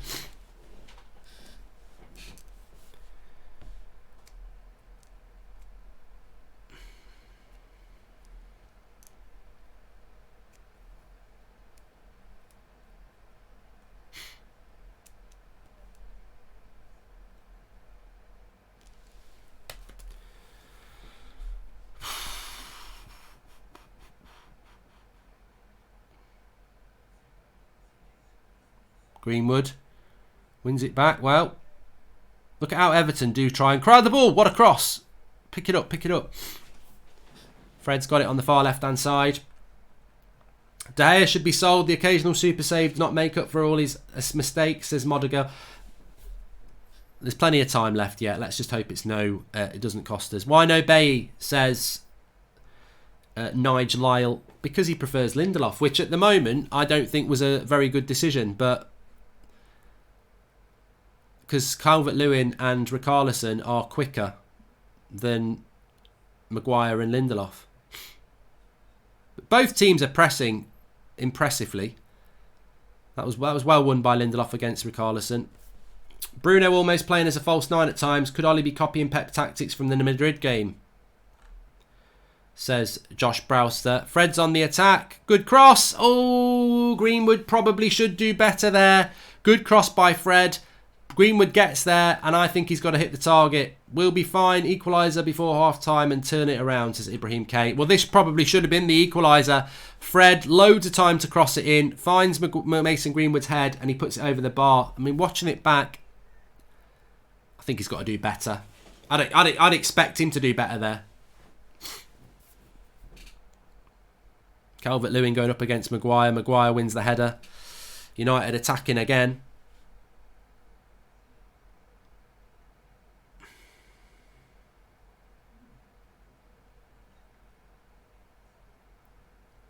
Oh, Wan-Bissaka. Greenwood wins it. Just going to blow my nose. Whenever I start talking a lot, I seem to get a bit of a bunged up nose.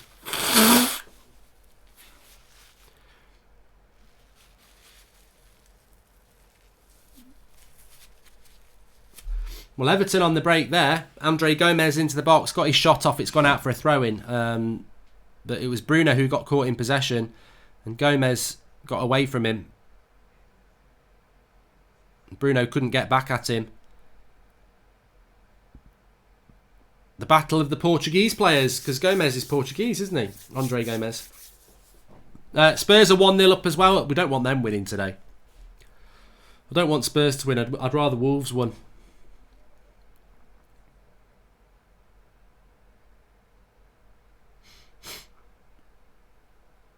It's Bergwijn to score as well. Fred's just gone down injured here. I think he's all right. Bruno's been terrible on the ball. Yeah, he's a flop now, isn't he? Of course. Oh, what a start to this game. It's not what we wanted, is it? We didn't want this sort of a start to the game. You know, you can do all the training and all the preparation in the world, but you can't prepare for mistakes.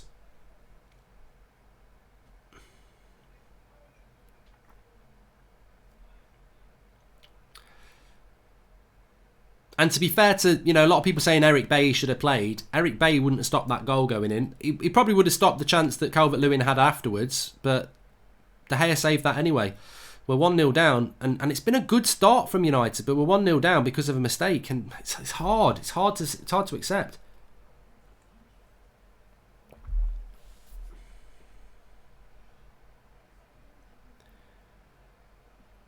Wan-Bissaka trying to get the cross in there. It's early days, says Musa Jata. Eric Bailly in, says Raphael. United are going to win 3-2, says Charlie. Oh, there's so much time left in the game, and I think if we did score, and here is Bruno. Ooh, Luke Shaw. It's been bobbling around in that box a little bit. That's an Everton throw. Of all the games for Ollie to play 3-5-2, this should have been it. Everton are no mugs. We needed to scrape away win like the good old days, says Reece Gregory. I didn't think we'd see somebody saying, I wish we'd played the 3-5-2. I don't like the 3-5-2. I'm not gonna be a hypocrite and say we should have played a 3-5-2. The end of the day, this game is we've looked as good as Everton in this game. Some would say we've looked better, but it's been a very equal game, I think, and I think both teams have been really energetic and have played their part in what has been an exciting game. Unfortunately, we're losing because of a mistake. We could have been losing because of a goal that De Gea saved. I totally agree. Maybe Calvert-Lewin should have scored it, but De Gea made a world-class save. But he almost made a world-class Pratt mistake, didn't he? So that's the difference at the moment. I think we've shown the better quality, but maybe Everton, because they've got the lead of mentality. This is it. Football goes in swings and roundabouts, doesn't it? I think Everton have probably... I look at Everton in that first 2 minutes, and they were bang, bang, bang, bang. Since they've gone in front, they've dropped off a little bit. So, and maybe that's the tactic. Let United have the ball for a bit and hit them on the break.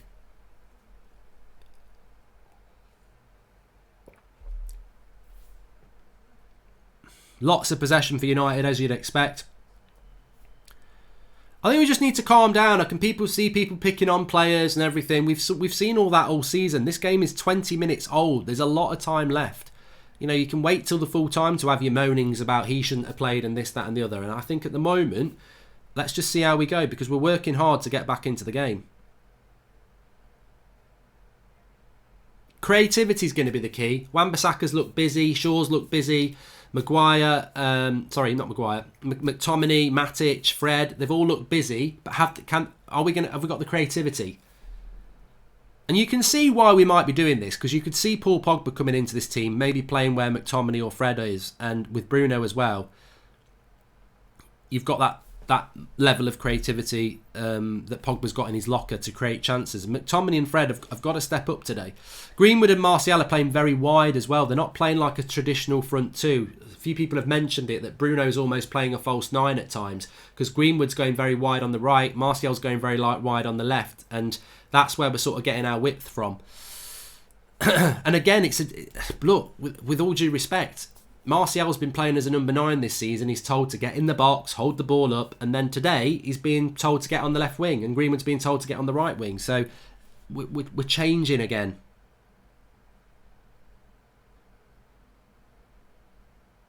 But the game has settled down a little bit in the last sort of 10 minutes. First 12 minutes, massive intensity from both sides. Last 10 minutes, it slowed down a bit.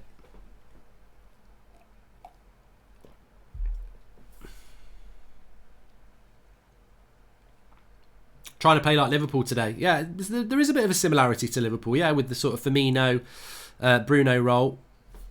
This formation really suits our attacking, says Young Knockout. Well, I don't think we've seen enough evidence of that yet. I think we've seen a lot of United having the ball around the midfield area, but we haven't seen a lot of Greenwood, Martial and Bruno in the final third yet.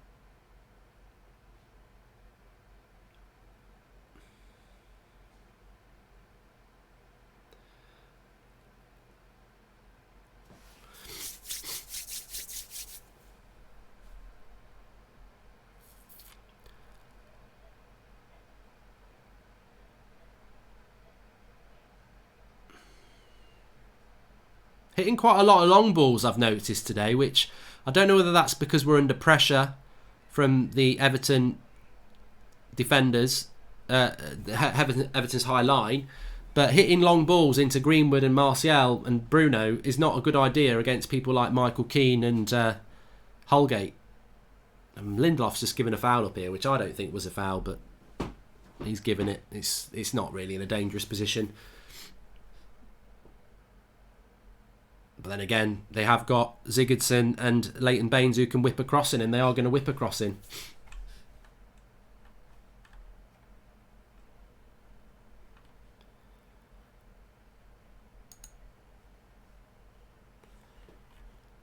And United will get rid of it. This is going to be... Well, Ollie said it was going to be a landmark game today, and I think he's right. It is going to be a landmark game. And it's going to be a real... I mean, look. If we come back from this now, United have just got to try and put a positive spin on this. If you're Ollie, you've got to put a positive spin on this and say, look, if we come back from this now, it shows character as well. It shows we can go behind in a big game and still go and win.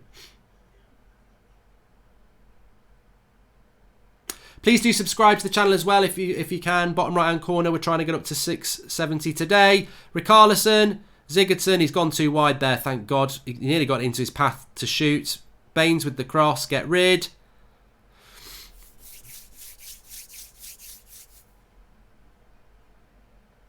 Nice little flick off by Bruno. Fred. To Martial. Play it on, ref. Oh, ref. It's a foul on Martial. Now there's an injury to an Everton player as well. Harry Doyle, Igalo is on the bench yet. Seamus Coleman's coming off.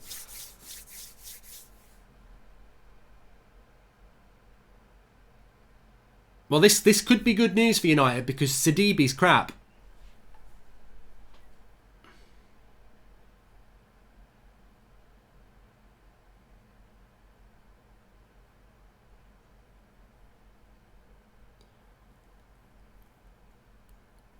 This could be good for United. I mean, you don't wish injury on anybody, but everybody who's saying ban fake scores, anyone who puts a fake score in, the moderators know, hide them on the channel, block them. So stop saying ban fake scores. It's not 1-1. There's a player laying down in... Right, I'm going to tell you this lesson. I did it on That's Football yesterday. If somebody puts a fake score in, the moderators will block them because we've got really good moderators on this channel and they can just block them. So that's one thing. The most important thing of all... There is literally like a 5-second delay. When I say delay, you can hear me say delay in 5 seconds. Seamus Coleman sat on his arse injured. He's about to come off. How the fuck can it be 1-1? Like, use your head. Instead of going, ban the fake scores, use your bloody head. You're 5 seconds off me. Seamus Coleman's injured on the floor.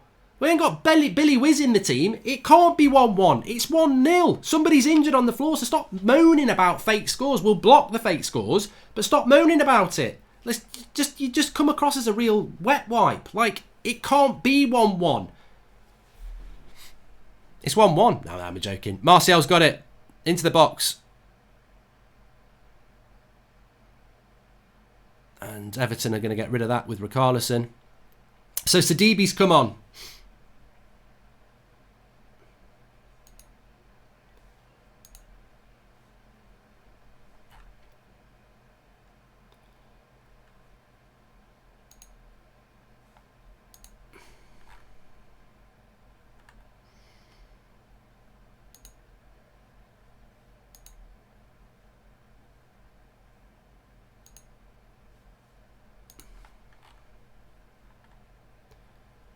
We're playing too narrow, says Max C.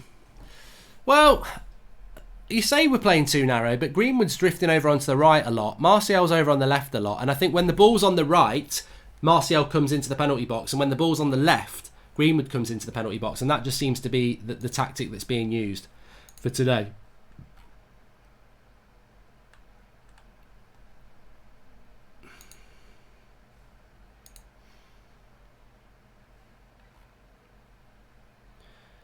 But United still having a hell of a lot of possession. It's 1-1 in the Wolves game, by the way.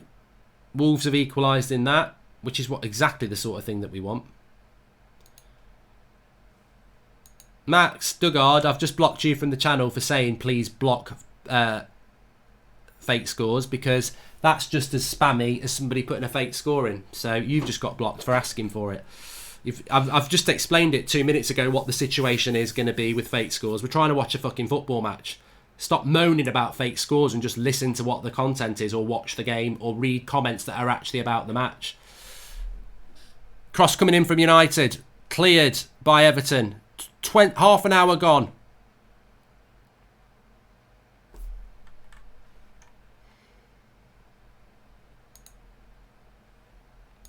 Eric Bay should have started Stephen Tattersall because of his pace. Well, it's not. To be fair, it's not really been a problem in the last 10 minutes. It is a problem if Everton actually managed to hit us on the break, but it's not been a huge problem so far. Nice little play between Wan-Bissaka and Martial there. It's gone out for a corner.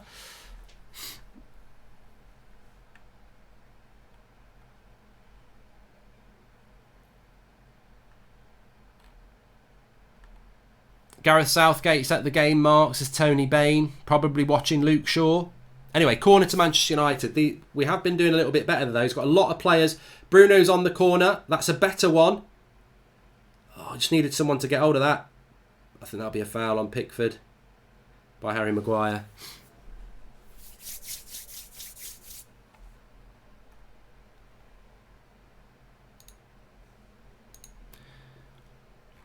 We do need a goal prior to half-time.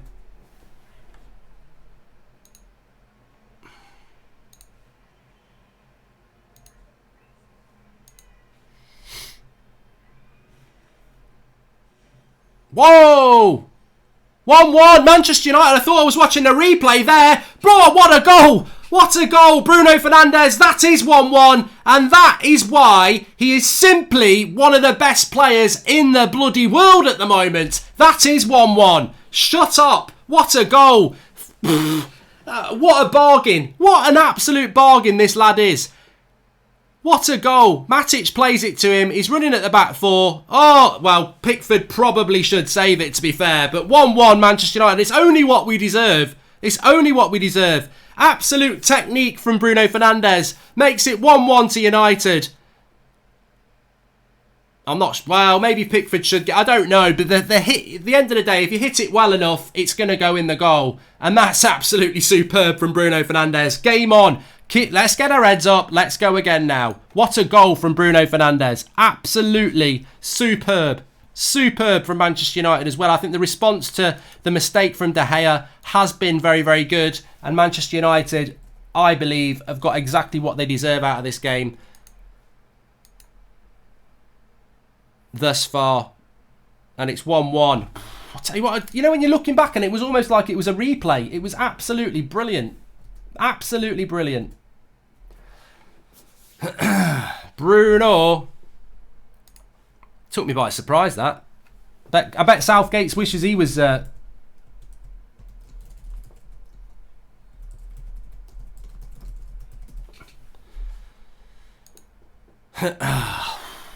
we needed that goal. We needed that goal. Big time. Fresh start, says K Crew. Yeah, I think, you know, we were just saying we needed a goal before half time, but this now will give United the momentum in the game. I think Everton, the early goal might have come a little bit too early and a little bit too fortuitous. We've controlled the game. We've been the better side, and now we've got to go and get it. Well, game on, boys. Come on, Everton. Bruno, says JB, Dano Jr. Bring on Agallo and go 4-3-3. Martial on the left, Greenwood on the right. Agallo can hide that penalty spot. I think we're missing the width of James, says Jonathan Matthews. And Steph Chadwick, not a great start, but I think we'll grow into the game. I think a piece of brilliance from one of us. Front three will get us back into it, Mark, says Steph. Well, it did, because it was a mistake by Everton, and Bruno's just running at the back three, and he's got that ability from the edge of the box to shoot, and that's what he does. And it is a bit of individual brilliance, but we've bought that individual brilliance. And I think United have played well. I think we've played well in this game.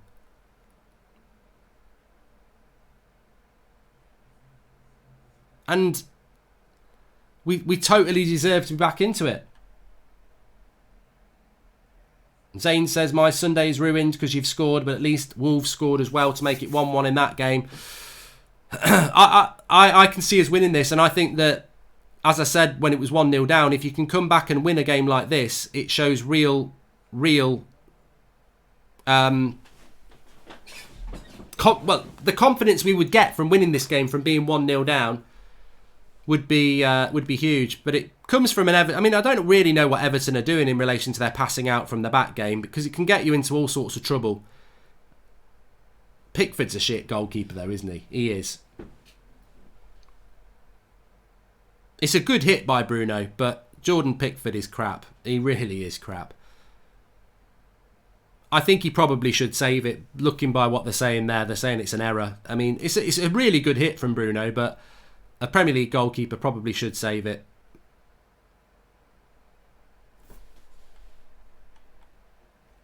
Determination and guts, says Sadiq. If we put aside the mistake, you will realise Manuel actually is doing well in this game, says John Hope. I think many of us were saying that. Many of us were saying that. Missed first 29 minutes, but caught Bruno's goal, says Wolfie 35p. Probably the perfect time to turn it on, really. De Gea mistake right at the start, giving Everton the lead. But United have been the better team since going 1-0 down. We've had a lot more of the ball. Maybe Everton were sitting back a little bit. We bought Pogba for that goal. He never did it, says the Red Devil. And JB, Southgate in the stands, wondering if Bruno has an English passport. And Richarlison's down injured now. Mark, you're right. You can't plan for mistakes, but you can plan your response. And United have done it well. Much better movement too with the runs in behind, says Sean Finity.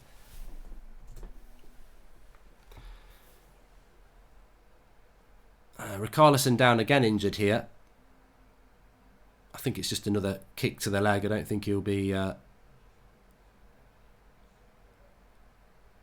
Oh no, maybe he did... No, I think he's going to be alright.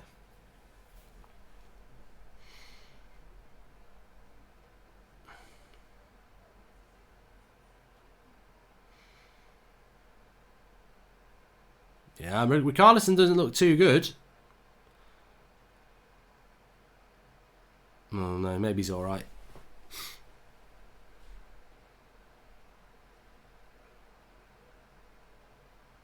No, he's gone. Richarlison's coming off as well. So Everton have lost 2 players in half an hour. So lots of things going United's way. Martial, Shaw, cleared. I mean, they've lost 2 players in half an hour, Everton. So it's all going our way. And Richarlison's in trouble here. So 3 points incoming again. We got it on the download. I don't wish injury on anybody, but, you know, we are getting a lot of luck at the moment.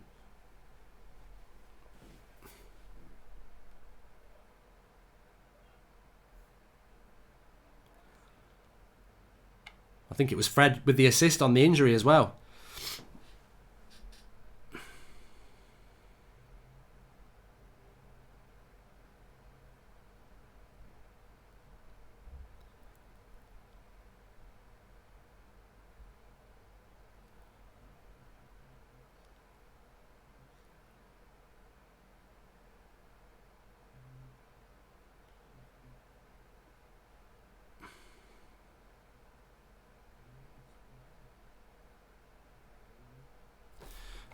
Dean Henderson for England goalkeepers as Alfie Lewis, and Ollie lucky for the last 4 games says Scrappy Red Devil. You buy your own luck though. You can be lucky in one game, but there's some consistency around Manchester United at the moment. And look, anybody who's saying Pickford made a mistake, didn't De Gea make a mistake? Don't jinx it, says the contrary. No, we've got to work. We have got to work to get it.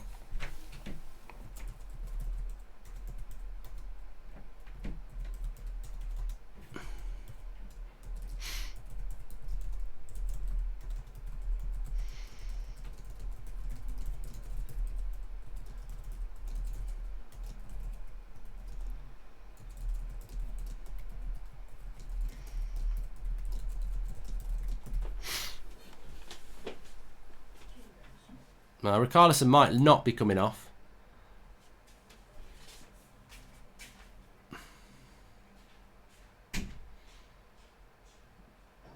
United not giving the ball back for Everton booting it out either. Well, whatever.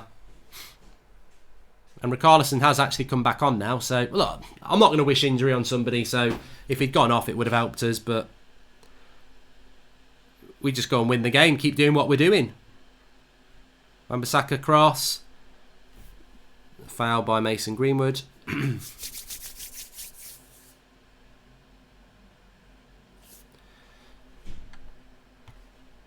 So, Bruno Fernandes, 3 Premier League goals. Is that right? 3 Premier League goals?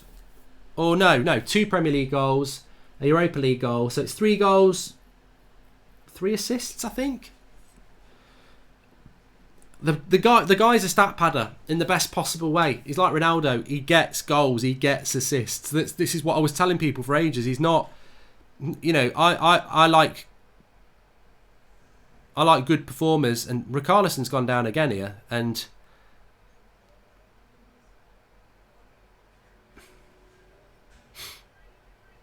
I don't know what's going off. It's all kicking off a little bit here. Good.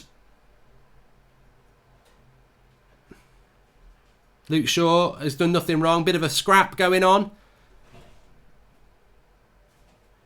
Ancelotti being pulled away by Duncan Ferguson. Basically, if there's a scrap going on, don't get involved with Duncan Ferguson. Everton losing their heads. Good to see.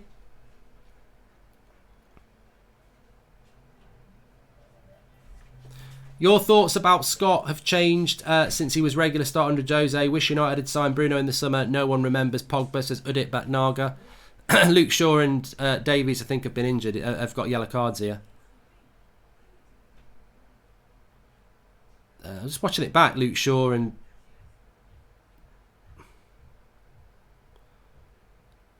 Luke Shaw doesn't actually do anything. It's actually a bad tackle by Calvert-Lewin on Luke Shaw, and Davies goes in on Shaw. Luke Shaw doesn't even do anything. I like the Drive to Survive series on Netflix, says Andre Not Giant. Yeah, it's good. It's good. Anyway, Manchester United here, 1-1. Luke Shaw's been booked for nothing, as far as I'm concerned. And Calvert-Lewin got booked as well, which was for the tackle. That was something. There's something in the air tonight. The stars shine bright. Fernandes. I'm not taking a draw. Forget a draw. I don't want a draw. Decision, no red card for violent conduct. Don't even know. I didn't even know we had a VAR there. Interesting. Anyway, get to half time and go again in the second half. If we can get one before half time, great. But we need to get our heads back on this. Love your content. I wish you were a gooner, says Thomas. I'm glad I'm not. Martial. I mean, apart from the mistake, Everton haven't looked that good. I mean, they had that chance, didn't they, with Calvert-Lewin straight after us going 1-0 down, where I think a head's dropped for a minute. But apart from that, I think we've looked really good. McTominay, well done there, winning the tackle.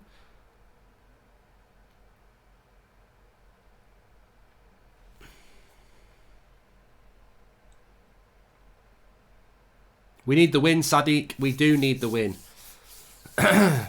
Luke Shaw got booked for being... No, he didn't get booked for that, Joe 6. And I'm not going to read it out either because it's just abuse. Fred, always the first into a bust-up. Love it, says Jack Abbott.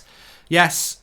And Ollie instructed De Gea to make a mistake to motivate the team, says Amand. I think it has. In many ways, would you rather go in 1-1 or 0-0? And I think that mistake has shown character. We've learnt a lot about United in this half that we've actually been able to get back into the game. And yeah, Pickford probably should save it, but if you don't buy a lottery ticket, you don't win the lottery.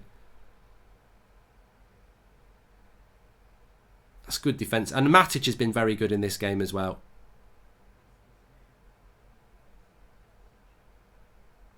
Davies gets a yellow card, going a little bit late on Matic.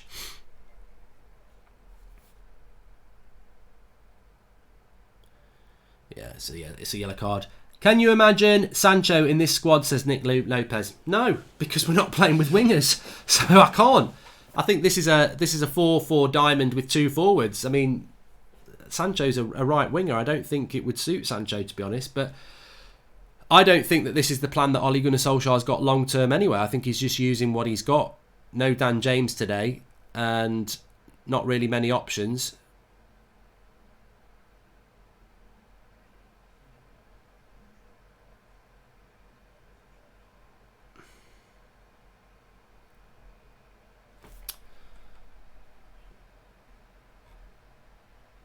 Are you going to do a Euro watch along, says Apex Capes? Yes, I will do. I will.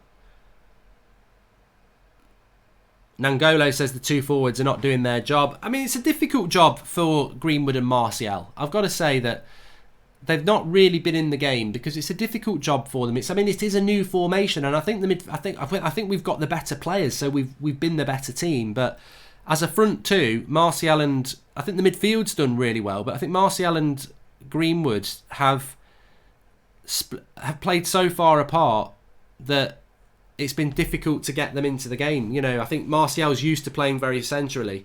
Harry Maguire's just been booked now. We've got to be very careful in this game. There's a couple of yellow cards out there for both sides. I mean, hopefully they get a red card, but Maguire there, that's a really soft yellow card. You could argue that it probably shouldn't be a yellow card. But yeah, I would actually agree. I think my only gripe of this half is that Martial and Greenwood's positions have been somewhat confusing to watch because they are being asked to do things in a formation that they're not used to playing in. So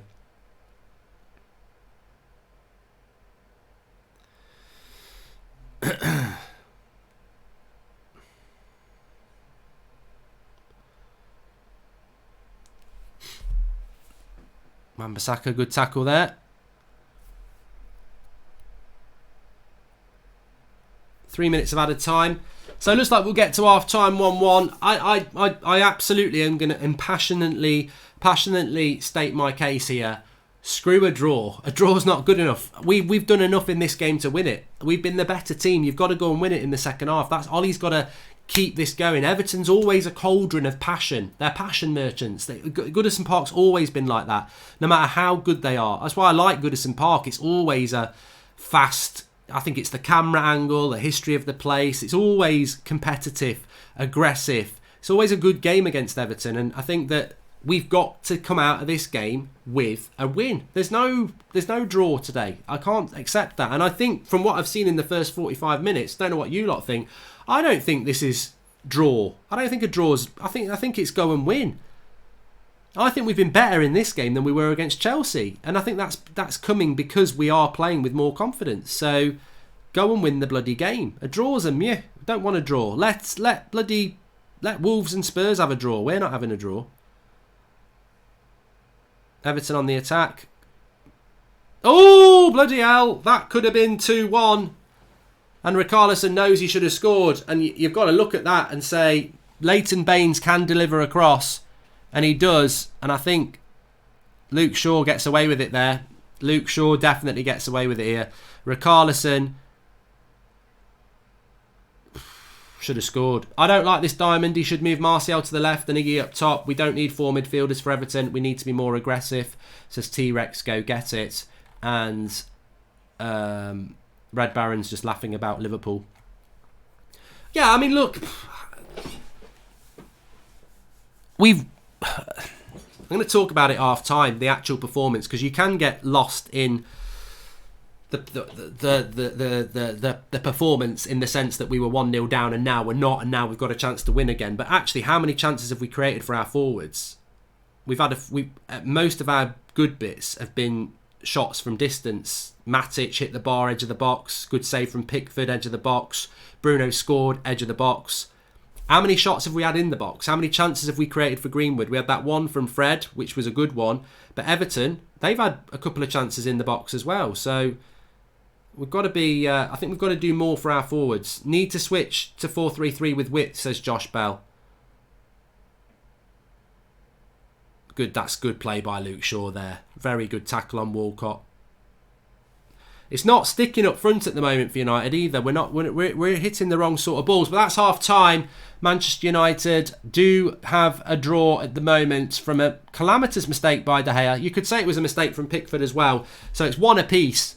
Honours even. Goalkeepers making mistakes. But Manchester United, most importantly, back level at half time. Ibrahim A says, Bruno looks so confident in his own ability. He doesn't have to think twice. So I don't feel nervous when he's on the ball. We've missed a player like that. He's a fantastic player. And but no, what I want to talk about is that Manchester United and Spurs are 2-1 up as well.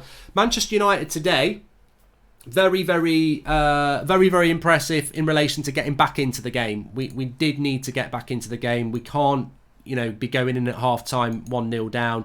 And I think if I was Ollie, like I said, it would be the absolute adamant statement that I would almost give him a bit of a bollocking and say, look, you got yourself back into that game. Now go and win it.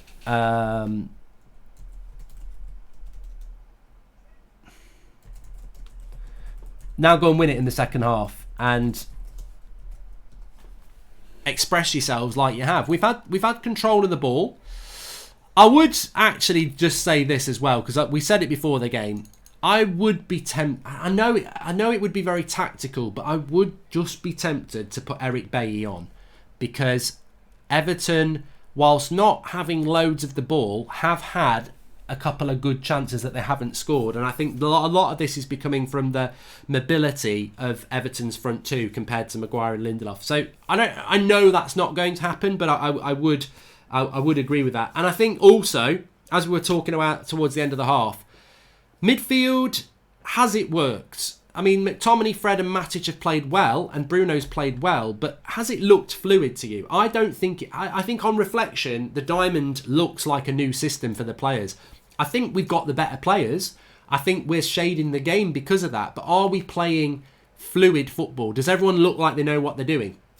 I think we're winning a lot of 50-50s. I think some of the passes has been good. And I think we've had some shots from the edge of the box. But I think the telling point is, in the final third, we do look a little bit lost. I've seen a few long balls.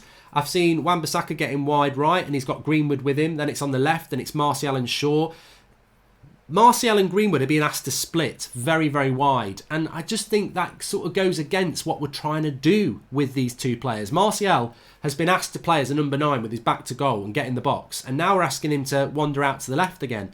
And then we're asking Greenwood to wander out to the right. And then you get mixed messages in a way, because Ollie's like, no, you've got to be patient, stay in the box. And then we play a formation where, you got to get out wide because that's the formation. And I think at this point in the season, we've played too many formations. And I think what we've seen in the first half is we've been a little bit confused in the final third. I mean, Bruno is going to come to the party, whatever the party is. He's going to be there. If there's a party, he's going to be there. And the hit's good. Pickford should save it, but De Gea shouldn't make that mistake, so I don't give a damn about whether the keeper should have saved it. The reality is, he shoots, he scores, it goes in. It's another goal for Bruno, and that's why we're back into it 1-1. But we've got to do more in that final third. I think the possession that we've had and the intensity we've had, and they've been really, really good, we need to turn that into attacks. We've got to get Martial and Greenwood and Bruno on the ball around that box more and test this goalkeeper because he ain't that good. Scotty looks bad in this formation, so does Mason. Bruno looks equally great. What's your thoughts on Fred? I think Fred's a massively important player for United. I would hope that Greenwood doesn't get called up to England so that he can bulk up and that will motivate him to work harder for a call-up, says VJ Extinct. I don't think Mason Greenwood at the moment is on the cusp of an England call-up. I would be very surprised because I don't think he's actually ready for it at the moment. So, and I agree, I think Mason Greenwood with a summer off would be useful for us. Please do subscribe to the channel if you're new. Bottom right hand corner, we have hit 670,000, which is great. Thanks everyone for that. Remember, we've got fan cams coming up after the game. Ricky! I bet Ricky's well excited. Matic hit the bar and nearly scored a goal as well. 2 good shots from Matic. He's having another good game. But who's been your standout players of the half? Because actually, Ricky, it's a shame you're in the match and you're not watching the watch along. I think Matic has been very good. Matic has been very, very good for United again. I think Luke Shaw's had a good game again, although Richarlison did nearly score. He let his man go there. Wan-Bissaka's been busy down the right-hand side. Bruno, again, has made his mark on the game. And the thing about Bruno is he did give the ball away a bit. Andre Gomez nearly got into the box and scored because of Bruno. But Bruno does those things which make him great. Fred's been busy. Matt McTominay's been busy. I think Martial and Greenwood have not been in the game enough. And I think our possession doesn't reflect how they should be in the game more. Having said that, Greenwood should have scored. That cross on his head, he should have scored it. Just going to see the goal again here. Somebody actually blamed Luke Shaw for this goal. He's nowhere near it. Maguire gives the ball back to De Gea. De Gea's got about 10 seconds. It's totally on De Gea. It's totally on De Gea. I mean, Maguire passing it back, you could say, why does Maguire pass it in back? But actually, it's all on De Gea, let's be honest. Is the money for Bruno Fernandes taken out of our summer transfer money? If so, why are we being so cheap, says Red Baron. I suspect that it probably is. Welcome to the United Stand Members Club, Manchester United and Brian Ramos. Thanks for joining, everybody. So, yeah, look, De Gea, it's a clanger. It's an absolute clanger, and we were very, very, very shocked by it. I'm a big fan of De Gea, but the interesting thing is he makes that mistake, and I'll tell you what, haters are going to hate. They're going to dwell on the mistake and say, get De Gea out, get Henderson in. I tell you what, the goal, the save he makes the minute after, that should be 2-0 and game over. So De Gea keeps us in the game, even though he makes the hard start. An absolutely fantastic save from Calvert-Lewin just after that. Lee Hollis says it's a cagey game. I tell you what it is. I'm loving this game. It's one of the best games I've seen this season because, and Goodison Park does this. It's just atmospheric. Everton always play tenacious. They always play quite open. It's a game to win. It's not a draw, and it could end up as a draw, but it's not a draw. I think quality will win you this game, and I think we've got more quality than Everton. We've got back into the game now. Let's keep our heads. Let's not get involved in any silly little scraps. Let's get back into the game. Let's test this goalkeeper out and let's win this game. Jordan Such says, I've got to say this, if Jose gets Spurs top 4 without Kane and Son, having gone into Spurs halfway through the season, having been 14th, that would be highly embarrassing on Ollie and these United players. I think we'll win 2-1. And welcome to Will Roach, latest member of the United Stand Members Club. My man of the half is Matic, by the way. Somebody just said that. And Don Snap says it 100% was on Dave, which we know. I still think we're winning this game. I think we have to win this game. And I think if we didn't win this game, we would come out of it and go, how didn't we win it? I mean, look, you don't know what's coming in the second half, but we've got the momentum. We've got back into the game. Let's go and win it. Mark, not sure what the final score will be, but I think this is some of the best football we've played this season. Very good in the midfield, says 00100 Danielle. You see, I think United are so divisive at the moment. I sort of agree with you, but then we've just been talking about how we're not, Martial and Greenwood are not in the game.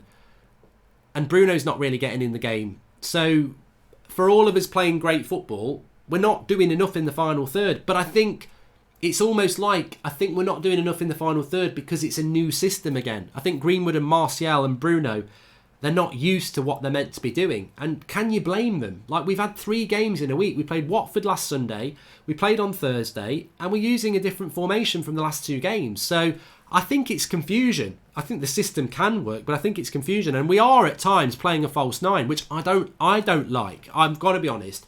I like a central striker. and maybe that's because I'm old school or whatever, I like a central striker. And I think this clever tactic of Martial goes to the left when the ball's on the left, and Greenwood goes to the right if it's on there, and if it's on the right hand side, Martial comes central, and if it's on the left hand side, Greenwood comes central. And look, if Greenwood scores that goal, we're 2-1 up and we're all saying wow, it's great, but I think they're just a bit unfamiliar with the system in the front three.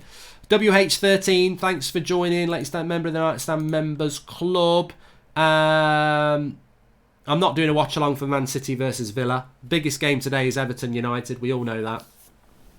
Please do subscribe if you're new, bottom right hand corner.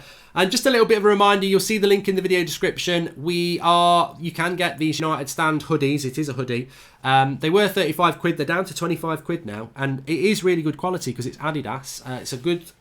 It's a good cotton material, and it's nice and snug. I wear mine all the time. So you can get one. Links in the video description. 25 quid. They've been reduced by 10 quid to shift them out for new stock coming in the summer. So link in the video description for that. Dan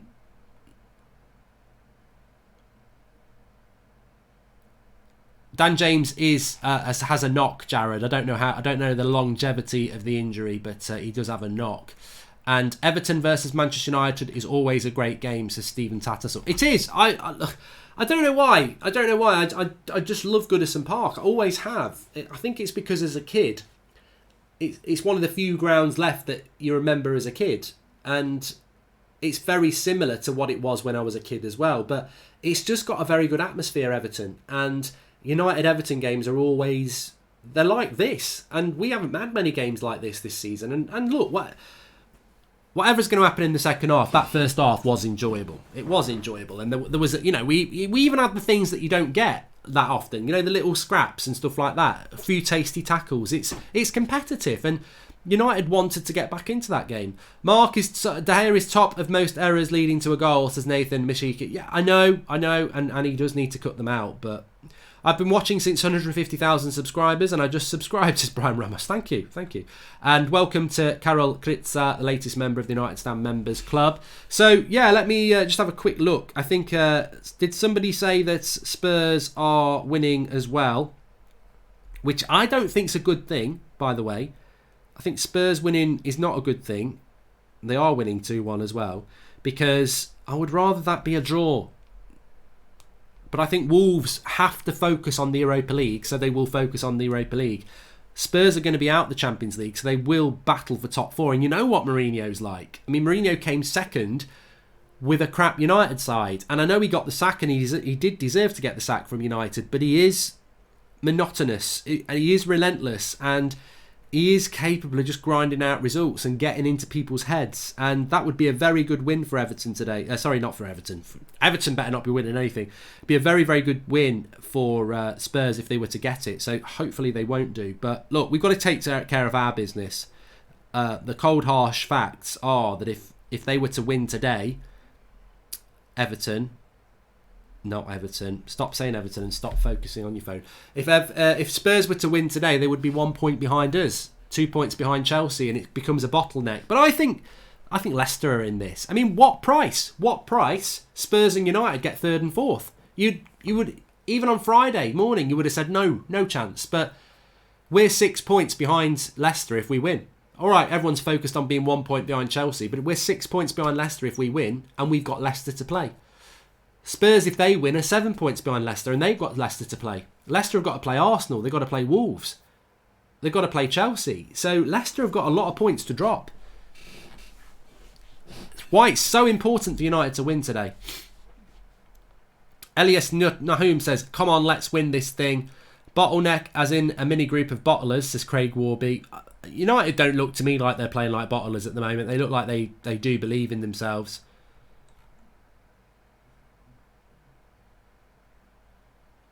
But seeing is believing, so you better grab your specs. They've got to go on and turn this now into a win. And as many of you were saying in the first half, if we do win this game and we come back from being 1-0 down, again, it's just another feather in your cap of positivity, because then you go into your next game and you're like, remember Everton, we went 1-0 down. And United are normally very bad when they go 1-0 down. Very, very bad when we go 1-0 down. So to go behind and win would be really good.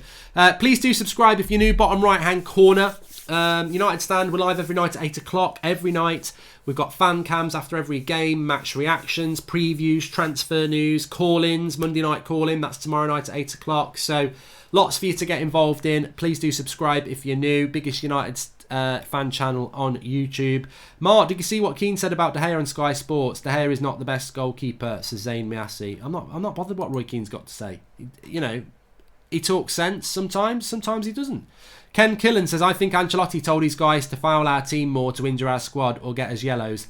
Love that Bruno goal and accidentally woke my girlfriend up, then screaming for it, which player gets the next goal. I'm a bit annoyed with the Bruno goal, to be honest with you, because I just sort of turned to the screen, you know, like, because you're watching it, I'm looking at the live comments, and Everton had the ball, and then I was almost looking at it like they were replaying a goal. And actually what had happened is Everton had given the ball away and Bruno just hit it. But De Gea's smiling, he looks all right. You know, in fairness to De Gea, he makes a brilliant save afterwards. If he'd have let that in, I think there would have been problems. 2-0 down would be hard to come back from. But then again, the way we've got hold of the ball, not impossible.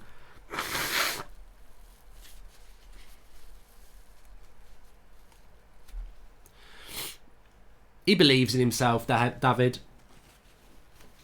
I believe in him. It was a massive, massive mistake. Massive mistake. But Luke Shaw made a mistake just before half-time. Richarlison nearly got in with the header, and that would have been Luke Shaw's fault, but he's had a good game. So, you do make mistakes. And I think we're more willing to accept mistakes of players that we like, aren't we? But look, as I said, I don't really have agendas against players, because a lot of the players that I supposedly had agendas with are players that actually were consistently crap and are now gone. I mean, you look at people like Lingard, consistently really, really bad. But Matic, never wanted to sign Matic. Don't really rate Matic that much in relation to his style of play. I think it's a bit languid and slow. The last month, he's been brilliant for us. In fact, my player of the half in this game. So, you know, if players perform, they'll get it. El Clasico watch along HTD. Nah, can't be asked. I wanted to do Inter Juventus and it's got cancelled, so I'm going to watch a film tonight instead. Anyway, second half is up and running. Let's see if United can get hold of this game. I mean, Everton pretty much play a 4-4-2, don't they? So we should be dominating that midfield. Although I think there's a little bit of a change with United here. McTominay's come to a different side of the... No, there's not. I thought McTominay... I need my glasses on. I thought Matic was McTominay for a minute, and I thought...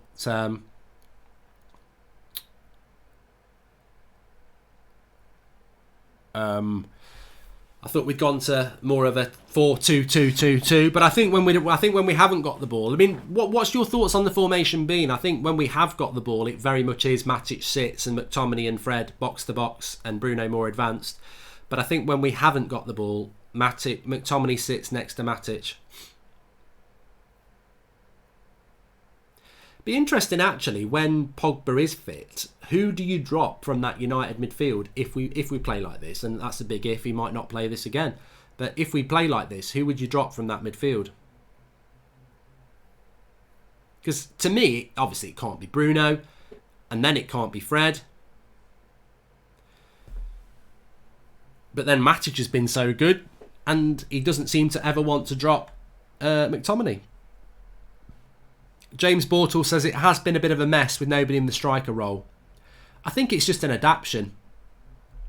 It's an adaptation to a new formation that's causing the problems. But good running by McTominay here. I didn't think that was a free kick, but we'll have it. What fit are the hoodies? Is it true to size? Well, I wear a medium, yeah. Philip Stoicki. I wear a medium and I am a medium. So, yeah, it's a good fit. If you want to get one, link in the video description. They're down to 25 quid, which for a hoodie, and it's a good quality Adidas one, is a good price. Because t-shirts are like 25 quid, 20 quid.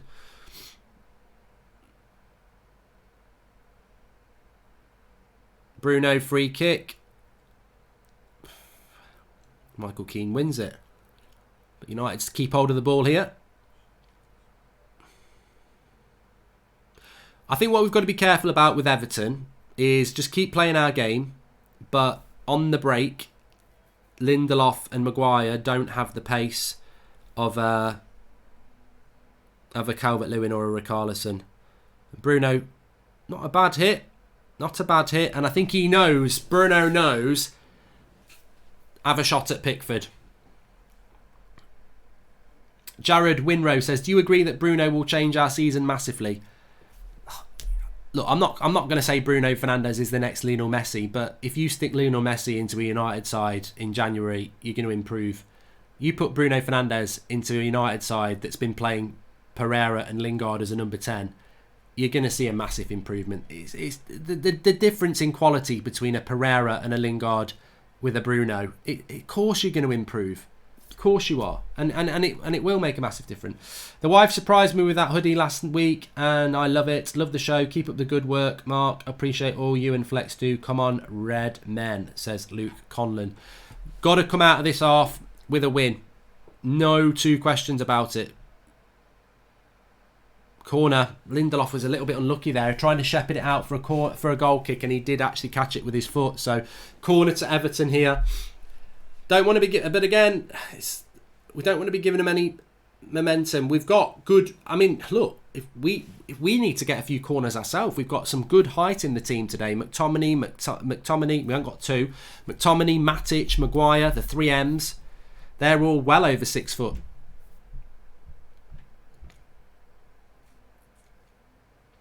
So Sigurdsson with the Everton corner. Pogba's still our best player, says Marva Scott. Well, it'd be nice to get him back on the pitch. Bit of a lofted header that. Get rid.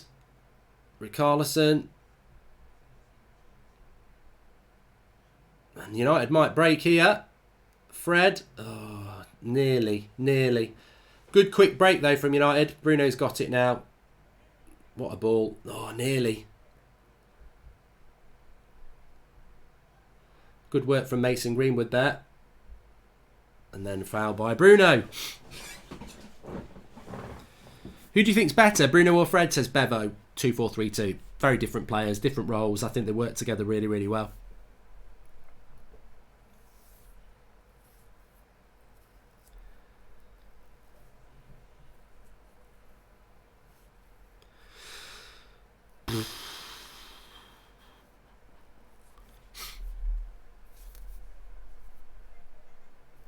Martial's going to score the winner, says Yakov. I hope so. I think I prefer United in black shorts, to be honest. I didn't see who said that. I actually really do like United in the red shirt, black shorts and black socks. I've always preferred it to the white shorts. And I think Everton's one of the only games of the season where we actually do it.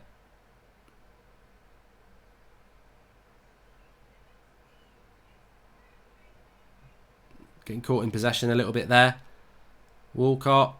Good defending by Maguire. But United have won it back again. You see, United have won a lot of second balls today. Good play by Matic again. He's had such a good game, and that's a good ball into Martial. And I think he'll get there ahead of Sabi. No, he won't.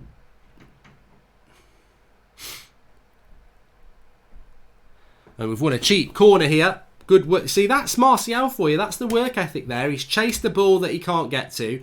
He's pressured Sidibe, and Sidibe gives a corner.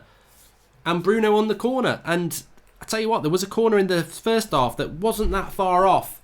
It was a good defensive header from Michael Keane, because it was absolutely where Harry Maguire wants it.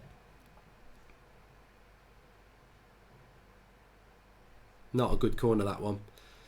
Didn't beat the first man. Don't become that person, Bruno. Don't become that. The red and white is so iconic, though, says the contrary. Oh, yeah, no, it is. It is, but I do like it. I do like the black shorts. Do I think we should have started Agallo today, says Outsider Beats? I think to start Agallo, you've got to drop Greenwood or you've got to drop one of your midfielders, and I wouldn't be changing the way the midfield's been lined up. I think it's given us a platform. I mean, 4 midfielders against Everton's sort of 2. It has given us a platform. We have got hold of that midfield. I just think I'd like the strikers to play a little bit more central. I would like that. Calvert-Lewin winning the header again. Wan-Bissaka getting rid of it. Everton throw.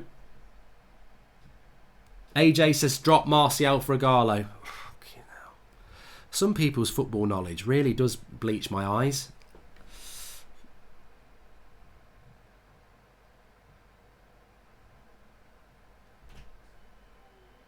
Peter's picked up on an interesting point. Peter 2234, he says Everton are winning a lot of those headers that are being flicked on, and I think that's because Calvert-Lewin is highlighting attaching himself to Lindelof, and he's good in the air, Calvert-Lewin. Roadrunner says he'd bring Ighalo on for Greenwood. It's interesting, actually, isn't it? I mean, I'm not that fussed about subs because I don't on the bench. I mean, Ighalo would be nice to bring on, but an Ighalo for Greenwood or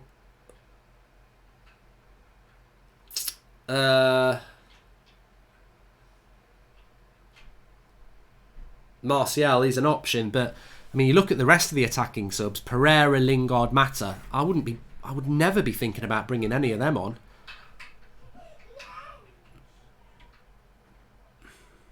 See, Martial's right out on the left wing here. It's not... I don't like it. I mean, Martial's good on the left wing, but I'd like us to play with a bit more of attack. Poor by Luke Shaw there. Second ball, thought Fred was going to get it. I tell you what, I'm glad Everton picked Walcott. He's crap. He's done nothing.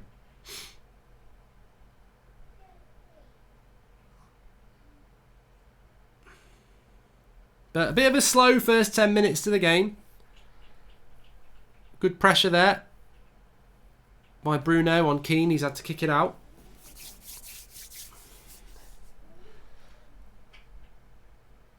Bruno caught on the ball. Sigurdsson.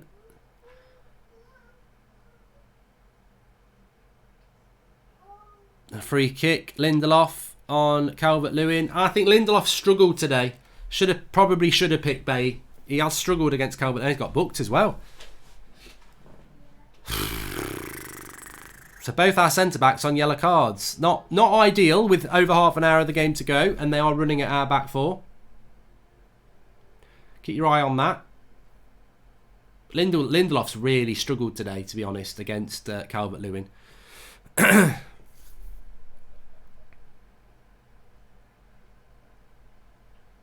But that's what happens when you've got rigidity in your centre-back pairing. I used to play as a centre-back, and I would always...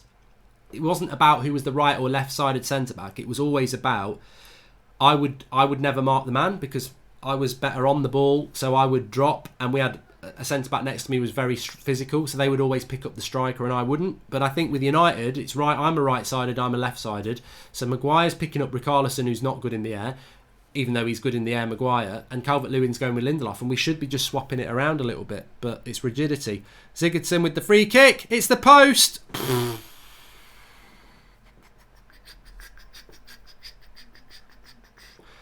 tell you what, that could have been it. De Gea was beaten. It's a good free kick. He gets it up and over the wall. Hits it full on the post. That's what the post is there for.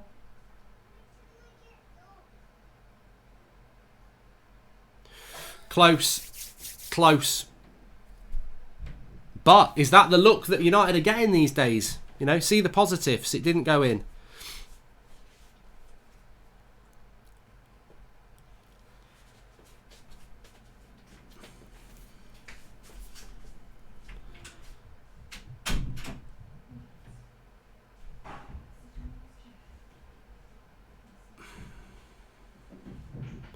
You know what? I'm gonna jinx it. I'm really good at jinxing things. How many chances have we created in our own penalty box today? We haven't, apart from the Greenwood header, which was however long ago. We haven't created many chances. Good tracking back. You see, Martial's tracking back as a left back here.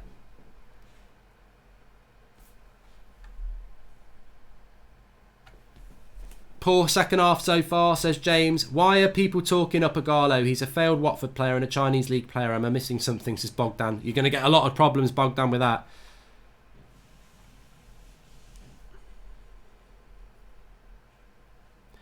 Corner to Everton. Baines can deliver a good cross. I think this game has lost its tenacity and speed of the first half, and I think that was suiting us.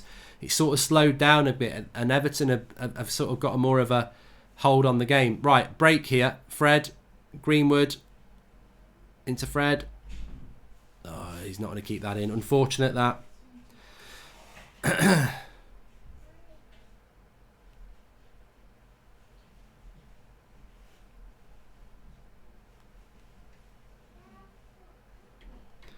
Very equal game in the Spurs Wolves game.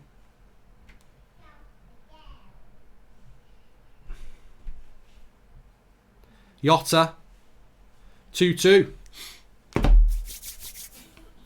We want that to be a draw as well. McTominay down the right hand side. Drive. Good play by McTominay that. Greenwood. Wan-Bissaka keeps it in. Throw in to United. So 2-2 Wolves and Spurs. 1-1 here. The United just need to create more chances. We're not creating enough chances in the box.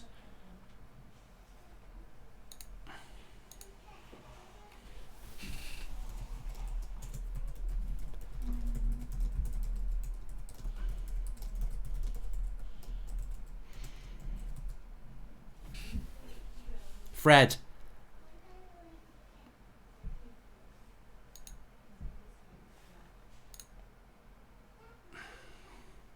Watch out for Everton on the break. And here it is again. Calvert-Lewin up against Lindelof. This is where I get a little bit worried. Lindelof does well there. Lindelof did very well there. He cannot afford to get exposed and give a foul away. And he did well. Now it's United coming forward. I would be a lot happier if United had just got the goal and then sat back, because I'm a little bit worried. We're trying to get the second goal and we are leaving space at the back, and we've got bloody Lindelof on a yellow card and Maguire on a yellow card, and they've got two quick, skillful players up front, and if it gets 1v1, they're going to run at us. Martial is lazy, right? No one will say he works hard. Who called him lazy? Says Red Baron. Matic again, very good interception, providing the platform. Greenwood. Martial. Oh. That was a chance for United, and it was a chance in the box. You know, we've been looking at that. Comes from Matic on the ground. It's a lovely ball by Fred. Greenwood runs the offside trap. He hasn't got the pace to go himself. I think Fred wanted it. Sorry, Bruno wanted it. Martial can't do a lot more from there, but it's a corner. The break, on the other hand, the break's on for us as well. Bruno was on the corner. Matic has been superb. Matic has been superb, Fleck. He's absolutely been superb. Ricky will have given Matic man of the match just for being selected, but to be fair, Matic has probably been our man of the match. Bruno hit it! Oh, what a block by Davies. That was a chance. I've just said we're not creating many shots in the box, and we've had two in the last couple of minutes. You see, I'm brilliant at jinxing things. United with a bit of momentum here. Fred on the overlap. Shaw. Bruno hit it. Oh, it was there to be hit. Half an hour to go.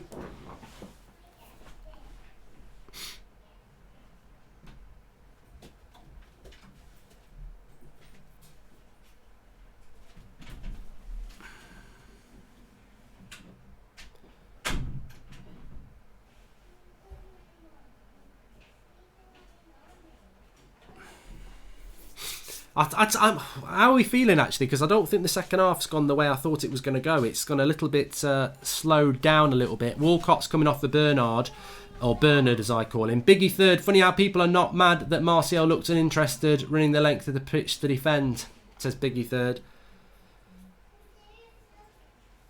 So Bernard is on for Walcott, who is crap. I was actually quite pleased that they picked Walcott today. Matic winning another header. Be interesting to see if McTominay can play 90 minutes. He looks absolutely fine, by the way.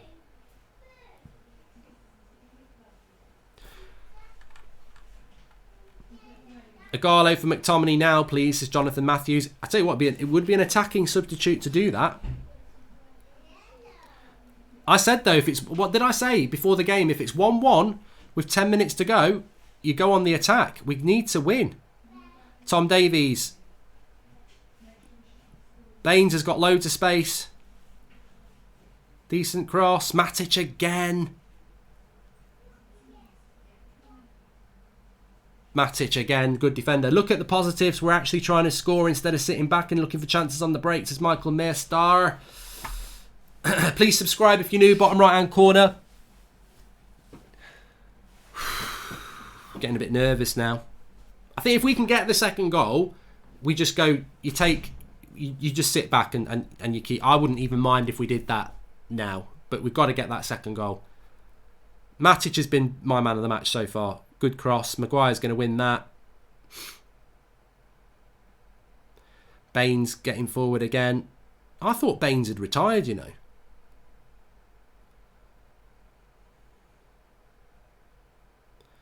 Bruno giving the ball away. Watch out. That's all right. Keeper's got that goal kick. White Owl. There's a bit of stick for McTominay, you know. A few people saying that McTominay has not been that great on the right-hand side. I think maybe we get blinded by the fact that he hasn't played badly. He's worked hard.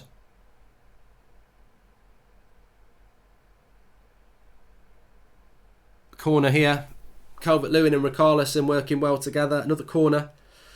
Yeah, I don't think McTominay's played badly. It might just be like, you know, those people who are not happy with it. It might just be that he's... it's the position. A little bit like Greenwood and Martial. I think Martial and Greenwood and McTominay have worked really hard. I just don't think the position has worked for those three players. Corner here anyway. To Everton.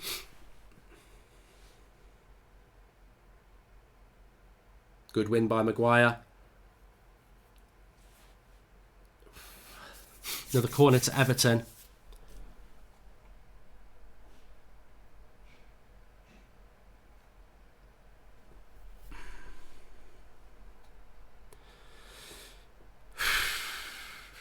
Up we go. Yeah, 1-1. Get rid of that, Bruno. Yes, that's it. Chase it.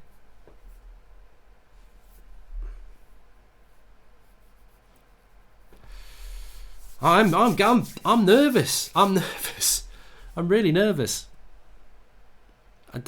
I definitely think something's going to happen. I do feel we're going to win. I think we're going to score. I do. I know. I'm not, and I'm not jinxing here. So don't think I'm jinxing. I'm not jinxing. I do think we're going to get the goal. I think I can just sort of see a clinical Manchester United chance being finished by Greenwood or Martial or Bruno. Just got to be a bit careful on the break. That's all.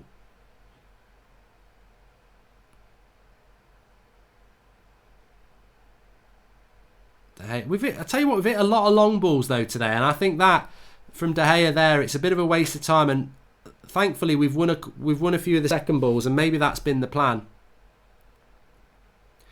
But hitting long balls against Everton when you've got Martial and Greenwood and Bruno up front, it's a bit of a waste of a time.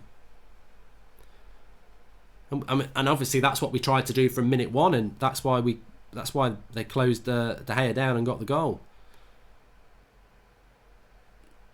This game's gone dry now, says James Smith. It's not if you're a United fan, it's not gone dry, because we know that the importance of 3 points today. It's like you're on the edge of something. This is why I love this time of season when you've got something to play for. And I wish we were playing for a title. I really do. But we are playing for top four, and I think this next 23 minutes, it's massive. We've got to find a way, and it's interesting, isn't it? We talk about substitutions. I think many times this season we'd be like, make a sub. Apart from Igalo, I'm like, I don't want to see Lingard or Pereira or Mata, I don't think, because it's like, who are you going to take off? Unless you're going to go more attacking, which I think would be a brave thing to do. Oh, nearly.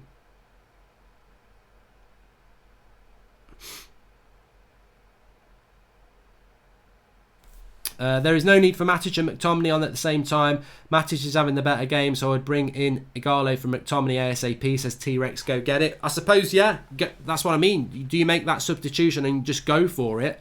Stick Matic in there. You've got Bruno and Fred in the midfield.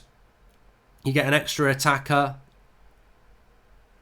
I can't see any activity on the United bench, though, so he obviously seems to be quite happy with it.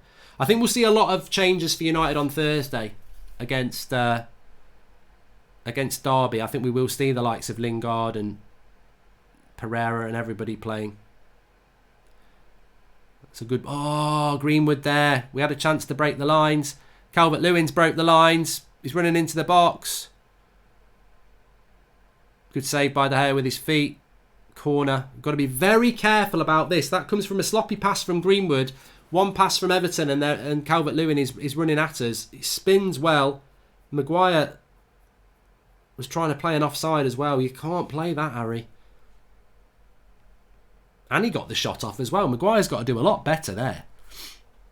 There's no activity on the bench, Dennis Curry says. But no activity on the bench, FC, he said, actually.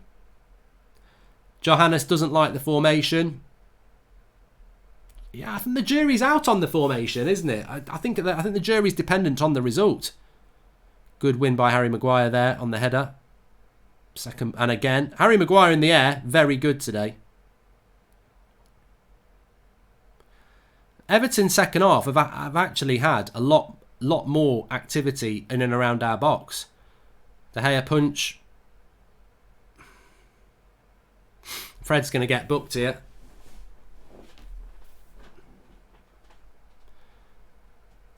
United are arguing about it. Fred's convinced. He's not happy. Look at Fred. He's a maniac. He absolutely I love him. He's brilliant. Doesn't hit his hand. It's hit his bloody knee. VAR should review that. United are furious. It's not hit his hand. We are the new Arsenal. If we get top four, our fans are happy, says Red Baron. So Fred's been booked. Surely VAR can come in and do something there. What is the point in VAR?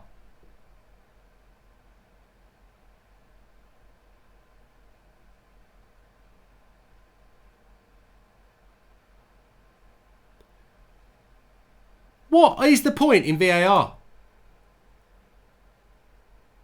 I just don't see the point in what is the point in VAR?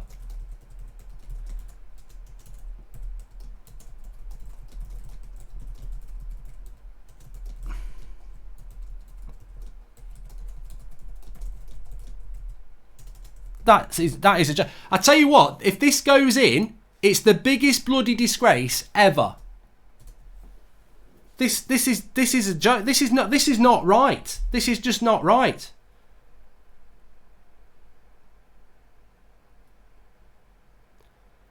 And it's a better position than the last one as well. This is not right. This is a disgrace. What's the point in VAR? It's hit the bar. It's hit the wall anyway. I tell you what, I was heart in mouth there. Brilliant tackle by Luke Shaw. Stop the moaning now, Goldbridge. But that's a joke. Like, there's so long between the free kick and it's clearly hit his knee.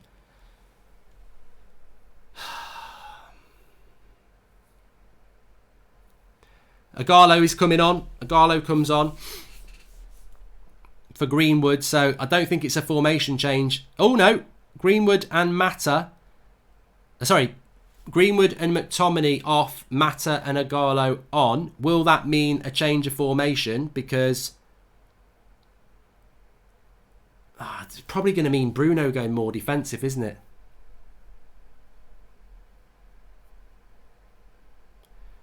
Well, no, Fred will go where Fred will go where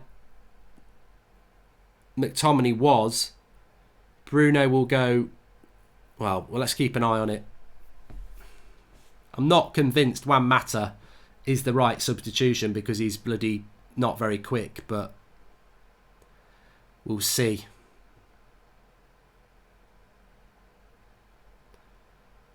It's not been a very good second half from United, has it? Really, I don't feel like we've grabbed the opportunity. Yet.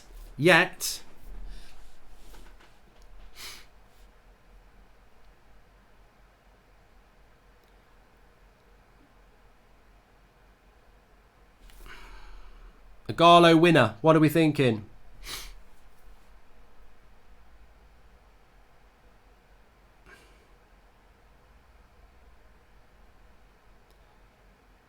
Matic. Oh, Luke Shaw does well to keep it in. Not a great ball by Martial. I don't think Martial's played well today. I don't think Martial's played well today, but I think Martial's been a victim, just like I don't think Greenwood played well either. I think they've been a victim of the change in formation. I think it's confused them. Matic again making an absolutely brilliant interception. He's been superb today.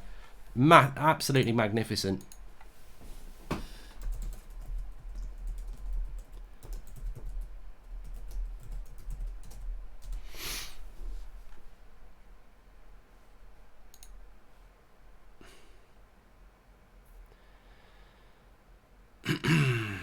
Good defending by Lindelof.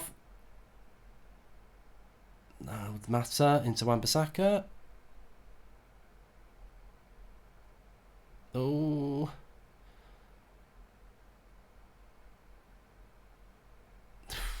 God, this is so nervy. So nervy, this game. Wolves are winning 3-2, by the way. Jimenez with the goal. I'd prefer a draw. But if anyone was going to win that game, I would rather it was Wolves, because I just don't think Wolves have got the staying power. They haven't got the squad. I like Wolves, and they're doing really well in the Europa League, but I just don't think they've got the staying power with the squad depth to do top 4 and Europa League. So yeah, if you want anyone to win, it's probably Wolves. Everton looking the better team at the moment. Another corner. Very poor half from United. Stop trying, says BL Gamer.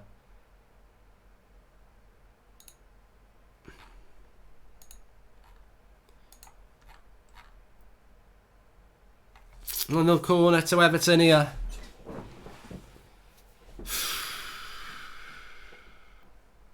Worst second half ever, says somebody. It was such a good first half. Look, I've got to be consistent and say what I said. If we nick this, it's not about performance really. If we nick this, I'll be happy. It's about winning today. It's about not missing the opportunity. Oh God. Let's hope they scored. Staying invincible, Spurs losing and Chelsea drawing, says Zayn Miasi.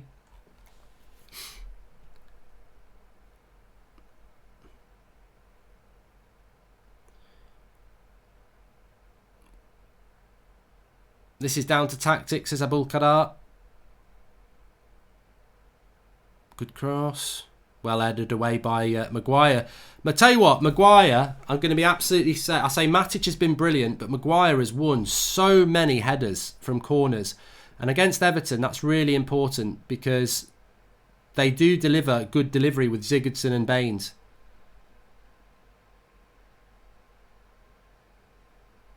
Here's a chance. Here's a chance. Bruno down the left-hand side. He needs some movement in the box. Oh, I tell you what. I thought what a recovery tackle from Baines. United on the break, and you'd think Bruno's architected a brilliant assist here, and it probably would have been a tap-in for Agallo. Lovely play by Bruno. I just want to see this cross again. Outside of the foot. Nearly. But corner to United. Now what we want is Harry Maguire to get on the end of one of these headers like he's been getting on the end of them in the other box.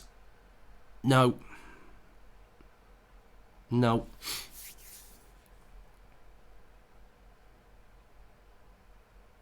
Back with De Gea. Don't piss about with it, De Gea. He ain't taking him any touches now. 10 minutes to go. It's gone out for a throw-in. I just feel that maybe the Mata and the Mata substitution is the one that's bothered me a little bit. I probably would have gone Pereira or Lingard because just a bit of pace.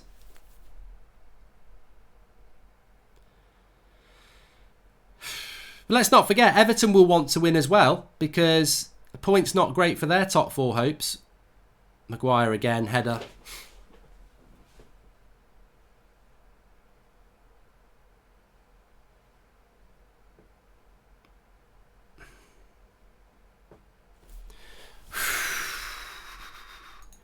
Who's nervous? Welcome to the nervous stand. I'm very nervous. Sidibe's put himself into the advertising board here.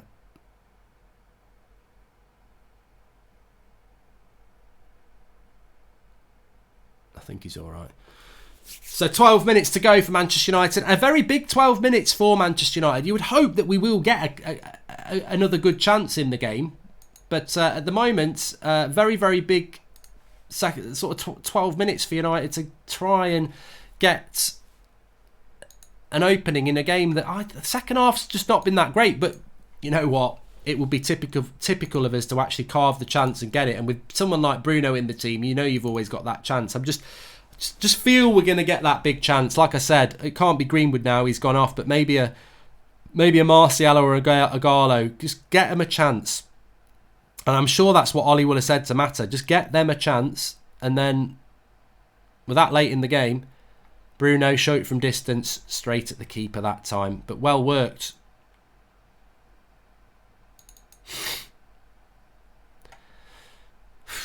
Yerry Mina's going to come on for Everton. Does that mean they're going for a draw then? That'll be their third substitution. They're bringing a defender on. Oh no, he's coming back on, Sidibe. That was probably why they were bringing a defender on.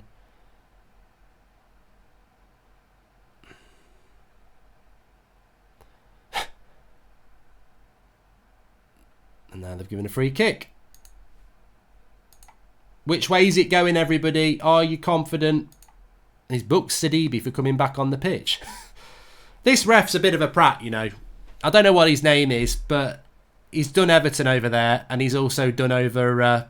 He's done us over with Fred, so that's one apiece as well. But he is a bit of a twat, this referee. Talks more shit than Graham Souness. Makes him jealous. Absolute clown referee, but that's gone our way, so can't moan too much. Come on, United. Right, we're approaching that last 10 minutes now. It's funny how things work out, isn't it? I said this in the hour before the game. If United are 1-1 with 10 minutes to go in this game, screw keeping a draw, go and get the win. Now, let's see if we're going to do that. This is a lot about Ollie now. What is it you're trying to do at this football club? Are we genuinely trying to get top 4, or are we going to be happy with a point? And I think you've got to go and get this win now. Get on the front foot, go and get the win, get out of Dodge, and move on to that derby game next week.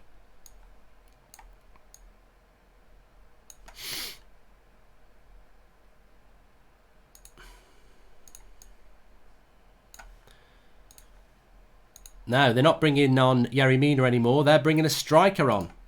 They're going to bring on Moise Keane, who, to be honest with you, I'm not going to say anything. Not even going to jinx it. Because you just don't know. Andre Gomez comes off. Good to see him back in a footballing sense after that horrible injury he sustained against Spurs, wasn't it? It was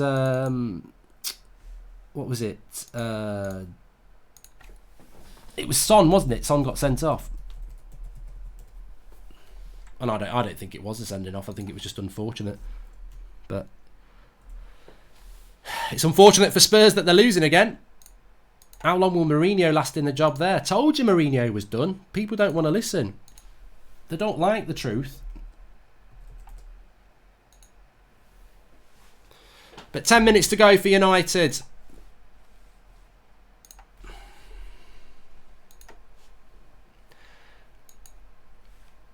Do we need to nick a win here? God. Yes, we do.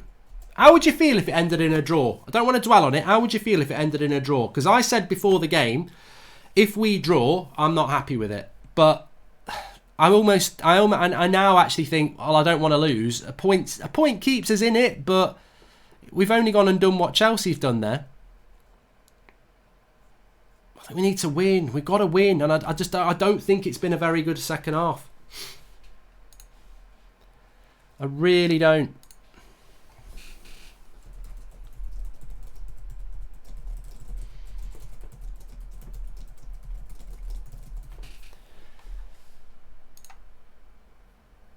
And I suppose, well, no, I'm not saying anything. I'm not saying anything. I'll wait till after the game. If we draw it, wrong game for Mata, formation to spread, and he lacks pace, as Sean Finity. I do agree with that. I don't think that the substitution of bringing Juan Mata on was a good idea in a game where Everton have been on the front foot. We're not in and around Everton's back penalty box enough to utilise Juan Mata.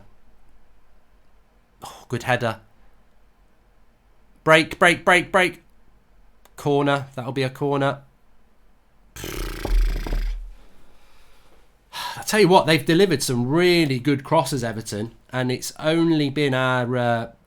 I think Harry Maguire has been brilliant defensively. I really do. And I know people might not agree with that, but I think he has been really good defensively on the set pieces. But about 10 minutes left. Well, we're on the 84th minute. There will be time added on, and it's another corner for Everton. I mean, they've had so many corners. Baines. And it's Maguire again. And he's offside. Harry Maguire, absolute rock at the back today. Not you know, Harry Maguire always does concern me a little bit with what he's like when he's up against pace, but defensively in the air today he's been brilliant. Now, come on, United. These are the sort of games that if you came out and got a win would be such a massive result. Such a massive result if we can do it. Luke Shaw, not the right ball. Wins the second ball though. That's what you want to see. Bruno spreads it nice to Wan-Bissaka. Got to deliver here. And he's put it out. He's put it out.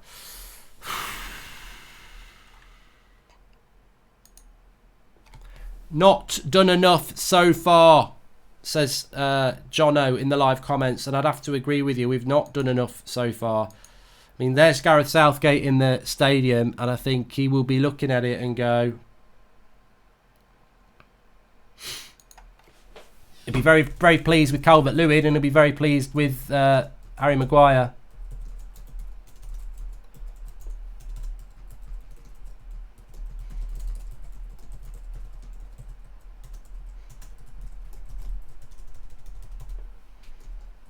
It's Everton again.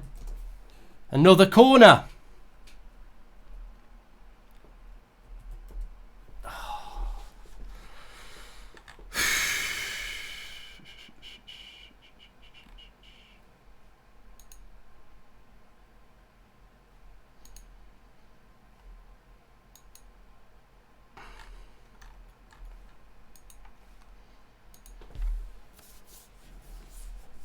Fucking hell. Cross comes in. Lindelof wins that one. De Gea has been fouled. I tell you what, we defended well. We defended well from corners today because Everton have had bloody loads. I don't even want to count how many they've had. They've had so many corners today, Everton, and we have defended well, and that was a good header by Lindelof there. But we're just waiting to create that big chance. Everton would have won if they had a bit more quality, says Ari Guadalia. Well, here's United winning the ball back. Mata into Bruno. Ref's crap. I thought that was a foul on Mata. Everton are just finding a lot of opportunities to put crosses into the box. And another corner here. How many? Still no pattern of play, says Jermaine Decray. Still look clueless going forward. We only look more dangerous because we have a creator in Bruno. This point becomes a bad point if we don't win. because we've got Man City next week. It means we've got to beat Man City next week. The 3 points today was like, it gives us a bit of a cover for next week. We've got to win this bloody game. But at the moment, you just can't see how. It's been a really damp squib second half. And it's bordering at the moment. We're bordering on the point now where Everton probably aren't far off deserving the win. Harry Maguire wins it again. De Gea will catch that. Go on, De Gea, get rid of it quick.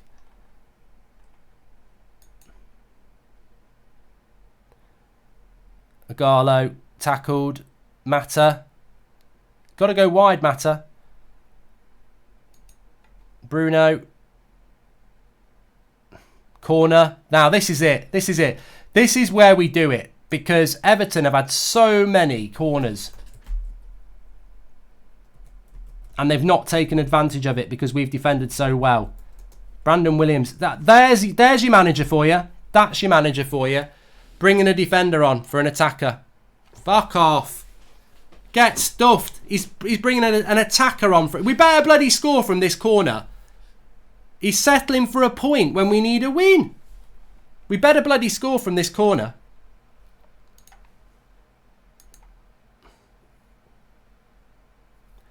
Crappiest corner in the world from Juan Mata. Well, you were worth bringing on.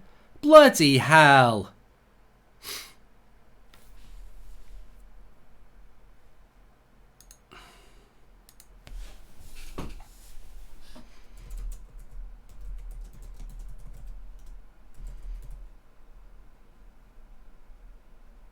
Oh! What a miss by Agala!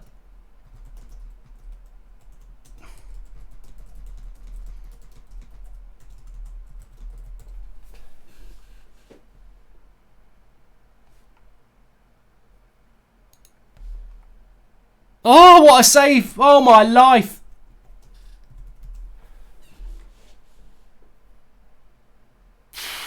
Pickford there. Bloody hell. We should have just won it. How did Agala miss?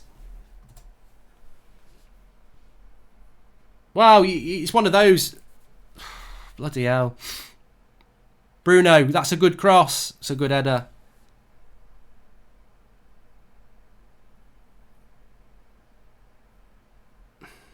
Brandon Williams. Lindelof. Goal kick. 3 minutes added on.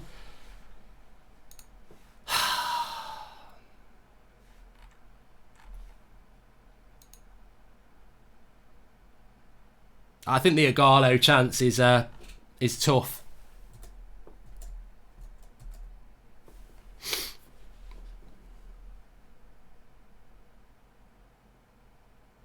People who say Agallo should have scored, I mean, maybe he should have scored, but it's also a bit of a lucky save by Pickford. He just spreads his body out, doesn't he?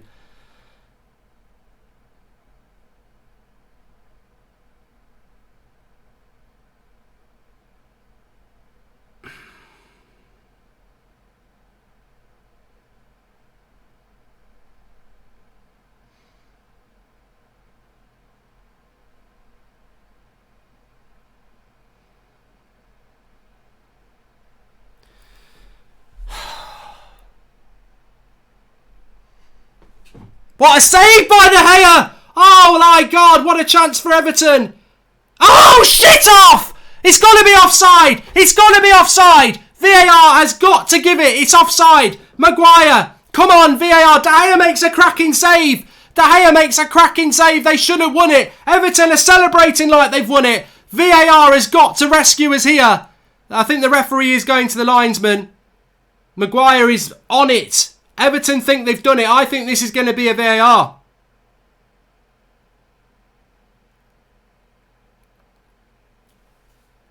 Don't do this. What an unbelievable last couple of minutes. Agallo should have won it. De Gea makes a great save at the other end, and then the follow-up deflects its way in. The linesman's talking to the ref. They're going to go VAR.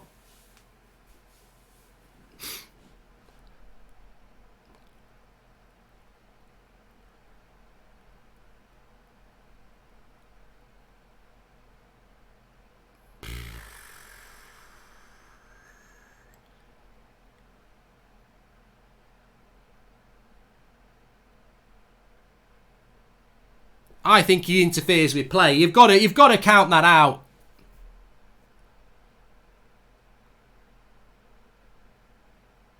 No goal.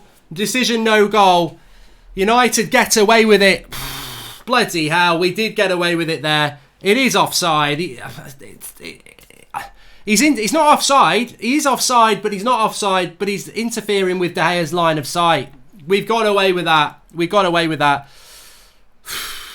But what a save. What a weird game. Like, Pickford's at fault for the Bruno Fernandes goal. De Gea gives them a goal. Then Pickford makes a world-class save. Then De Gea makes a world-class save. It's just been ridiculous. Absolutely ridiculous. But I did feel that it didn't look like that. The way Maguire appealed it, it didn't look like it was going to be a goal. But ultimately, we've invited the pressure here. He's took Martial off to bring a defender on. We needed to win today. We needed to win. And I just think, like, I said this before the game.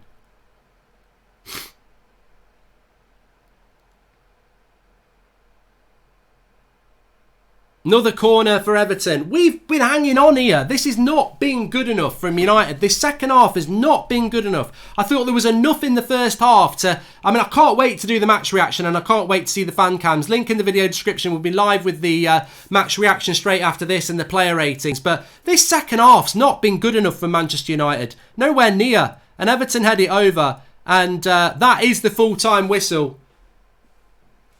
I think, yeah, full-time whistle. I'm not happy with your Ollie there. That's not good enough. That second half was nothing. Tactically, it was shit. Second half. I'm sorry. That's not good enough. Not good enough by far. Not good enough. We needed to win. And sometimes a draw's a good point, but we all said it before the game. A point was never going to be good enough today. That is not good enough. And that second half, where was the drive to go and get the win? Just didn't see it. Everton tried to win that game. We just didn't do anything. Like, Bruno Fernandes apart, I tell you what, you take Bruno out of that team, we're bang average. Absolutely bang average. Ancelotti's going mad at the referee about that, but I don't know.